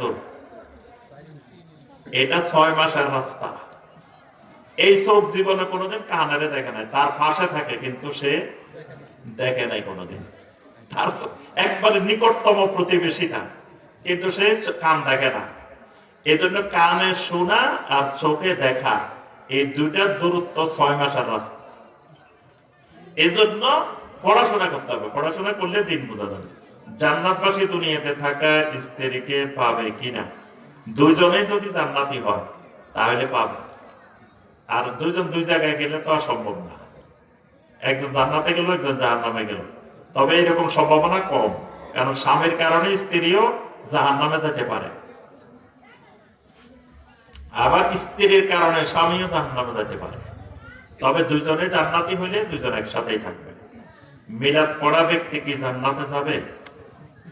সরাসরি কাউকে জান্নাতে যাবে জাহান্নামে যাবে এই ফতোয়া দেওয়া যাবে না। জান্নাত জাহান্নাম আল্লাহ। এই জন্য আল্লাহ কাকে জান্নাত দিবেন কাকে জাহান্নাম দিবেন এটা আল্লাহর এখতিয়ার, আমাকে আপনাকে জিজ্ঞেস করে দিবেন না। তবে মিলাদের মধ্যে প্রচলিত মিলাদের মধ্যে না, মিলাদ ঠিক আছে, মিলাদ ভালো জিনিস, কিন্তু আমাদের বাংলাদেশে প্রচলিত যে মিলাদ, এই মিলাদের মধ্যে বেদাতও আছে, শিরকও আছে। এজন্য যদি কেউ কিয়াম ছাড়া মিলাদ পড়ে তাহলে সে বেদাত করে, আর কেউ যদি কিয়াম করে ইয়া নবী সালাম আলাইকা বলে দাঁড়ায় যায় তাহলে সে বেদাতও করে, শিরকও করে। তাহলে শিরক আর বেদাতের যে পরিণাম সেটা তার হবে। মসজিদের সামনে কবর থাকলে কি সালাত হবে? কবরটাকে আলাদা করতে হবে। মসজিদের বাহিরে ওই কবরের জন্য আলাদা ওয়াল সীমানা, মসজিদের আলাদা সীমানা, দুইটা আলাদা করলে সালাত হবে, আলাদা না করলে সালাত হবে না। আমাদের গ্রামে একটা মসজিদ আছে, সামনে কবর পিছনে মাজার। এই মসজিদে সালাত আদায় করলে কি সালাত হবে? যদি ওইভাবে আলাদা করা থাকে, মাজার আলাদা কবর আলাদা। আর যারা এই আপনার মসজিদে সালাত আদায় করে তাদের ভিতরে যদি নিয়ত থাকে যে আমি অমুক বুজুর্গের সোহবতে নামাজ পড়তেছি, তাহলে তার নামাজ হবে না। কিন্তু ওই রকম কোনো নিয়ত নাই আর কবরও আলাদা, তাহলে তার সালাত হবে। মিলাদুন নবী কিভাবে চালু হয়েছে, কবে থেকে জানতে চাই। এটা অনেক লম্বা ইতিহাস, যে শিয়াদের মাধ্যমে ফাতেমি শাসকদের আমলে এটা চালু হয়েছে। এটা আব্দুল্লাহ জাহাঙ্গীর রাহমাহুল্লাহ ইহইয়াউস সুনান, এটা কিতাব আছে ইহইয়াউস সুনান, এই কিতাবে বিস্তারিত ইতিহাস আব্দুল্লাহ জাহাঙ্গীর রাহমাহুল্লাহ আলোচনা করছেন। তারপরে আপনার হাদিসের নামে জালিয়াতি, এই কিতাবেও আছে। এই কিতাবগুলো পড়লে বিস্তারিত ইতিহাস জানতে পারবেন। বিছানায় বসে খাবার খাওয়ার কোনো কুফল আছে কি? তেমন কুফল আছে বলে আমার জানা নেই। তো যদি বিছানায় সুবিধা হয় খেতে পারেন, যে কোনো জায়গায়, এটা তো নিষেধ করা হয়নি বিছানায় খেতে। ব্যবসায় কতটুকু লাভ করা যাবে এবং পণ্য বিক্রি করার জন্য কি কি কথা বললে হারাম হয়ে যাবে, কতটুকু লাভ করবেন, এটা ইসলাম সীমানা নির্ধারণ করেনি। এটা যে আশেপাশে অন্য বাজারে যেই দরে বিক্রি হচ্ছে, মানে আপনার থেকে কিনে কেউ যেন ক্ষতিগ্রস্ত না হয়, এই মাল অন্য জায়গায় যে দামে বিক্রি হচ্ছে আপনিও সেই দামে বিক্রি করবেন। এতে যদি আপনার লাভ বেশিও হয় কোনো অসুবিধা নেই। মানে কত পার্সেন্ট লাভ করতে পারবেন এটা নির্দিষ্ট করা হয়নি। আর কি কি কথা বললে হারাম হয়ে যাবে? মিথ্যা কথা বললে হারাম হবে, কোন প্রকারের ধোঁকাবাজি প্রতারণা থাকলে হারাম হবে, রিবা থাকলে, সুদ থাকলে হারাম হবে, গারার থাকলে, গারার মানে কোনো বিষয় অস্পষ্ট থাকলে সেটা হারাম হবে, জুয়া থাকলে সেটা হারাম হয়ে যাবে। তারপরে আপনি কোনো জিনিস, ভালো জিনিস দেখায় খারাপ জিনিস দিয়ে দিচ্ছেন, তখন এটা হারাম হয়ে যাবে। এমন কিছু শাস্তির কথা বলেন যাতে নামাজের মধ্যে গাফিলতি না আসে। বড় শাস্তি হলো সূরা আল মুদাসসিরের 42 নম্বর আয়াত। আল্লাহ পাক বলছেন, মা সালাকাকুম ফি সাকার ক্বালু লাম নাকু মিনাল মুসাল্লিন। জাহান্নামে যাওয়ার 1 নম্বর কারণ তারা বলবে না আমরা মুসল্লি ছিলাম না। পণ্য বাকি বিক্রি করলে সেই টাকা যদি না দেয় তাহলে সেই টাকা দান না যাকাত হবে, সেই টাকা দানও হবে না, যাকাতও হবে না। সেটা তো আপনি তার কাছে পাও না, বাকি বিক্রি করছেন আপনি পাওনা না, এটা সে দাবিদার থাকবে। সে যতক্ষণ দিবে না, সে দুনিয়াতে না দিলে আখিরাতে হলেও দিতে হবে। এটার আপনি দানও হবে না, যাকাতও হবে না। আপনি তো তাকে দেওয়ার সময় যাকাতের নিয়তে দেন, পরে এটা যাকাতের নিয়ত করা যাবে না। আর একটা হলো তাকে দানও করা যাবে না এটা। তবে আপনি চাইলে সে যদি বাস্তবেই অপারগ হয়, যে তার টাকা দেওয়ার মতো সামর্থ্য নাই, আপনি ক্ষমা করে দিতে পারেন। এই ক্ষমা করে দেওয়াটা উত্তম। এবং যদি তার সামর্থ্য আছে কিন্তু দেয় না, তাহলে আপনি তার বিরুদ্ধে ব্যবস্থা নিতে পারেন। এমনকি শরীয়ত একটা জিনিসের ব্যাপারে শুধু মান সম্মান নষ্ট করার অধিকার দিচ্ছে, আর কোনো ব্যাপারে মান সম্মান নষ্ট করার অধিকার দেয়নি। সে মান সম্মান নষ্ট করার অধিকারটা হলো যে আপনার পাওনাদার সামর্থ্য আছে কিন্তু আপনার পাওনা দেয় না, তাহলে তার মান সম্মান নষ্ট করা শরীয়তে জায়েজ। মানে আপনি তারে পত্রিকা দিয়ে দিতে পারবেন যে এই লোক প্রতারক, এই লোকে আমার টাকা দেয় না, এত লক্ষ টাকা নিয়ে গেছে দেয় না, এটা আপনি পত্রিকা দিয়ে সারা পৃথিবীর মানুষকে জানাই দিতে পারবেন, কোনো অসুবিধা নেই। অন্যরা যাতে দোকায় না পড়ে, এই লোকের খপ্পরে না পড়ে, যদি সামর্থ্যবান হয়। কিন্তু যদি বাস্তবে সে দরিদ্র হয়ে গেছে, গরিব হয়ে গেছে, দিতে পারতেছে, তাহলে উত্তম হলো তাকে ক্ষমা করে দেওয়া। প্রাপ্তবয়স্ক সামর্থ্য থাকা সত্ত্বেও বিয়ে করে না, যে বিয়ে যদি মা বাবা না দেয়, মানে বিয়ে করার সামর্থ্য আছে অথবা মা বাবা অবহেলা করতেছে, বিয়ে দিতেছে না, তাহলে এই সন্তান ছেলে বা মেয়ে যদি কোনো গুনাহ করে, বিয়ে না করার কারণে কোনো গুনাহ করে, বা ইন্নামা ইসমুহু আলা আবিহি, নবী সাল্লাল্লাহু আলাইহি ওয়াসাল্লাম বলছেন এই গুনাহটা তার বাপেরও হবে। এই জন্য বাবারা যারা আছেন তাদের দায়িত্ব, ছেলে মেয়ে যদি প্রাপ্তবয়স্ক হয়, বিবাহের উপযুক্ত হয়, দেরি না করে যত তাড়াতাড়ি সম্ভব বিবাহের ব্যবস্থা করা। আর যুবক ভাইয়েরাও চেষ্টা করতে হবে যে বিবাহটা দেরি না করা, কারণ সমাজ এখন ফিতনার যুগ, ফিতনার সময়, যে কোনো মুহূর্তে আপনি ফিতনায় আক্রান্ত হয়ে যেতে পারেন। এই কারণে তাড়াতাড়ি বিয়ে করে ফেলাটা নিরাপদ। আর দারিদ্রতাকে আল্লাহ পাক ওয়াদা করছেন, ইনয়াকুনু ফুকারা ইউগনিহিমুল্লাহু মিন ফাদলিহি, যদি তারা দরিদ্র হয়, বিয়ে করলে আল্লাহ তার দারিদ্রতা দূর করে দিবেন। সুবহানাল্লাহ, এটা আল্লাহর ওয়াদা। এজন্য বিয়ে করে কেউ অভাব অনটনে কষ্টে আছে এরকম ঘটে না, বরং বিয়ে করলে অভাব দূর হয়ে যায়, এটা আল্লাহর ওয়াদা। কারণ ওই মহিলাটা তো তার রিজিক নিয়ে আসবে, আপনি খাওয়াইতে হবে না, আপনার হাতে কারো রিজিক না, রিজিক আল্লাহর হাতে, রিজিক আল্লাহই দিবেন। এই জন্য বিবাহ হইলে আপনার চরিত্রটাও হেফাজত থাকবে, পাশাপাশি আল্লাহ রিজিকের মধ্যে বরকত দিয়ে দিবেন। বাজার থেকে গোশত কিনা হয়, আমাদের জানা থাকে না যিনি জবাই করেছেন তিনি নামাজি কিনা, সেক্ষেত্রে করণীয় জি, অনেক আহলুল ইলমের মতে বেনামাজি জবাই করলে ওই প্রাণী হালাল হয় না। বিশেষ করে ইমাম আহমদ বিন হাম্বল রাহমাহুল্লাহ, শাইখ উসাইমিন রাহমাহুল্লাহ, ওনাদের ফতোয়া হলো বেনামাজির জবাই করা কোনো প্রাণী হালাল হবে না। গরু জবাই করুক, মুরগি জবাই করুক, হাঁস জবাই করুক, এটা খাওয়া যাবে না। তো এই ক্ষেত্রে এখন বাজারে যারা জবাই করে বেশিরভাগ বেনামাজি জবাই করে বাংলাদেশ নামাজি খুব কম। তবে আমরা তো জানি না নিশ্চিত নামাজি করছে না বেনামাজি, নামাজিও করতে পারে। এই জন্য খাওয়ার সময় বিসমিল্লাহ বলে খেতে হবে। বিসমিল্লাহ বলে খাইলে এটা আপনার জন্য বৈধ হবে, না তো আপনি গোশত খেতে পারবেন না। এই জন্য যদি সন্দেহ থাকে নামাজি করছে না বেনামাজি করছে, তাহলে খাওয়ার সময় বিসমিল্লাহ বললে এটা বৈধ হবে। জি বলেন। জি জি, অসুবিধা নেই, বলেন, শোনা যাচ্ছে, ওখান থেকে বলেন। যেমন ব্যবসায়িক অর্থ সহ নগদ টাকা সহ 10-12 লাখ টাকা আছে। এখন আমার প্রশ্নটা যে নিসাব পরিমাণ স্বর্ণ হচ্ছিল 7 ভরি। এখন যদি 3.5 ভরি বা 4 ভরি স্বর্ণ থাকে বা রৌপ্য 2-1 ভরি থাকে, তাহলে এই স্বর্ণ এবং রৌপ্য এইটার কি জাকাত দিতে হবে নাকি? মানে স্বর্ণ আছে 3-4 ভরি, রূপা আছে, আর টাকাও আছে 10-12 লাখ টাকা। হ্যাঁ হ্যাঁ, বুঝতে পারছি। জি, 10-12 লাখ টাকার জাকাত দেওয়া হয়, কিন্তু স্বর্ণের উপর দেওয়া হয় স্বর্ণের উপর জাকাত কি হবে কিনা?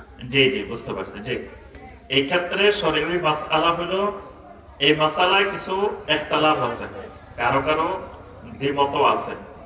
তবে আমি কিন্তু সিপিএসএস ডিগ্রি প্রাপ্ত বাংলাদেশের প্রথম ব্যাচ, মানে এই পর্যন্ত বাংলাদেশে একটা পরীক্ষা হয়েছে সিপিএসএস। সিপিএসএস মানে সার্টিফিকেট অফ প্রফিসিয়েন্সি ইন শরিয়া স্ট্যান্ডার্ডস, অর্থাৎ ইসলামী অর্থনীতির ক্ষেত্রে, ইসলামিক ফাইন্যান্সের ক্ষেত্রে আন্তর্জাতিক একটা প্রতিষ্ঠান আছে আউফি, এটা হেড অফিস হলো বাহরাইন। এটা সারা ওয়ার্ল্ডের Islamic bank, Islamic insurance, Islamic ফাইন্যান্সের যত কিছু হয় ওখান থেকে শরীয়ী নীতিমালা নির্ধারণ করে। আমাদের বাংলাদেশ ব্যাংক, যতগুলো ইসলামী ব্যাংক আছে বাংলাদেশে, ইসলামী ফাইন্যান্সের প্রতিষ্ঠান আছে, সবগুলো ওই আউফির নীতিমালা অনুযায়ী পরিচালিত হয়। ওখান থেকে একটা পরীক্ষা হয় সারা ওয়ার্ল্ডে, এই ডিগ্রিটার নাম হলো সিপিএসএস। আমি প্রথম এই বাংলাদেশে গত সেপ্টেম্বরে পরীক্ষা দিছি। আমরা 165 জন বাংলাদেশ থেকে পরীক্ষা দিছি, তোর মধ্যে 46 জন পাস করছে।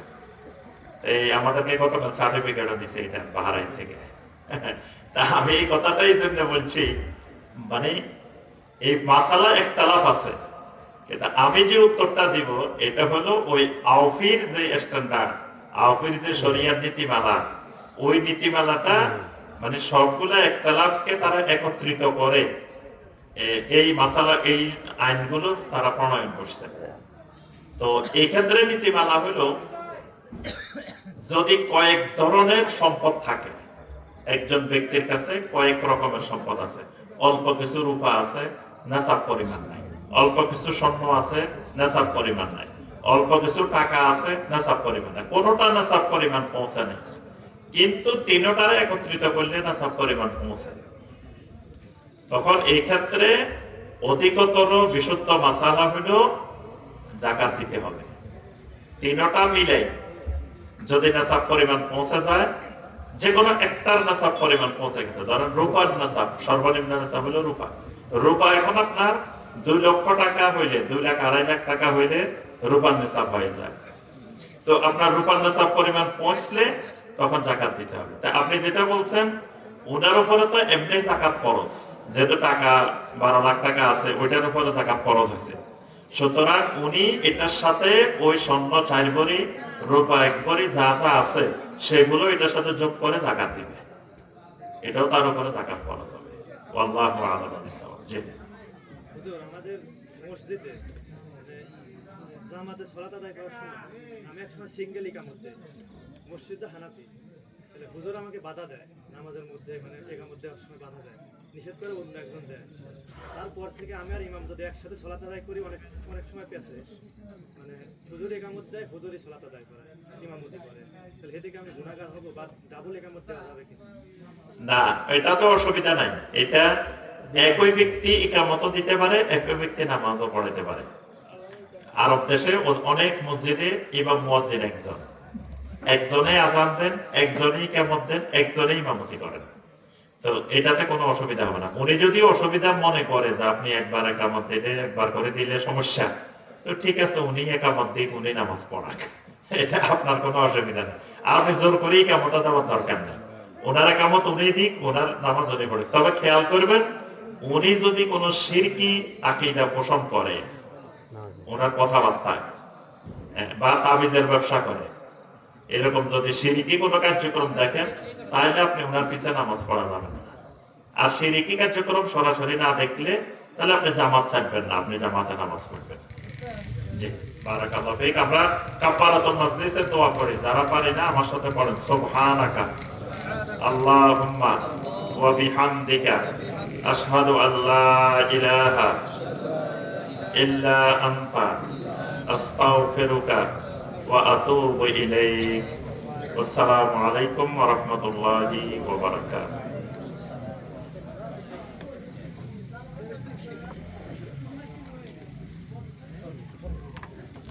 পানি পড়ে কেন? কুয়াশা তো এই প্যান্ডেল করার সময় দিবে না কেন? এটা শীতের দিন, এগুলা খেয়াল করবেন। পুরাটা না দিলেও এই প্যান্ডেল যেটা করে এটার উপরে তো দিতে হবে। শীতের দিন কুয়াশা পড়তে থাকলে সমস্যা না। এটাই করা হয় নাই তো, ইনশাল্লাহ আগামীতে এগুলা থেকে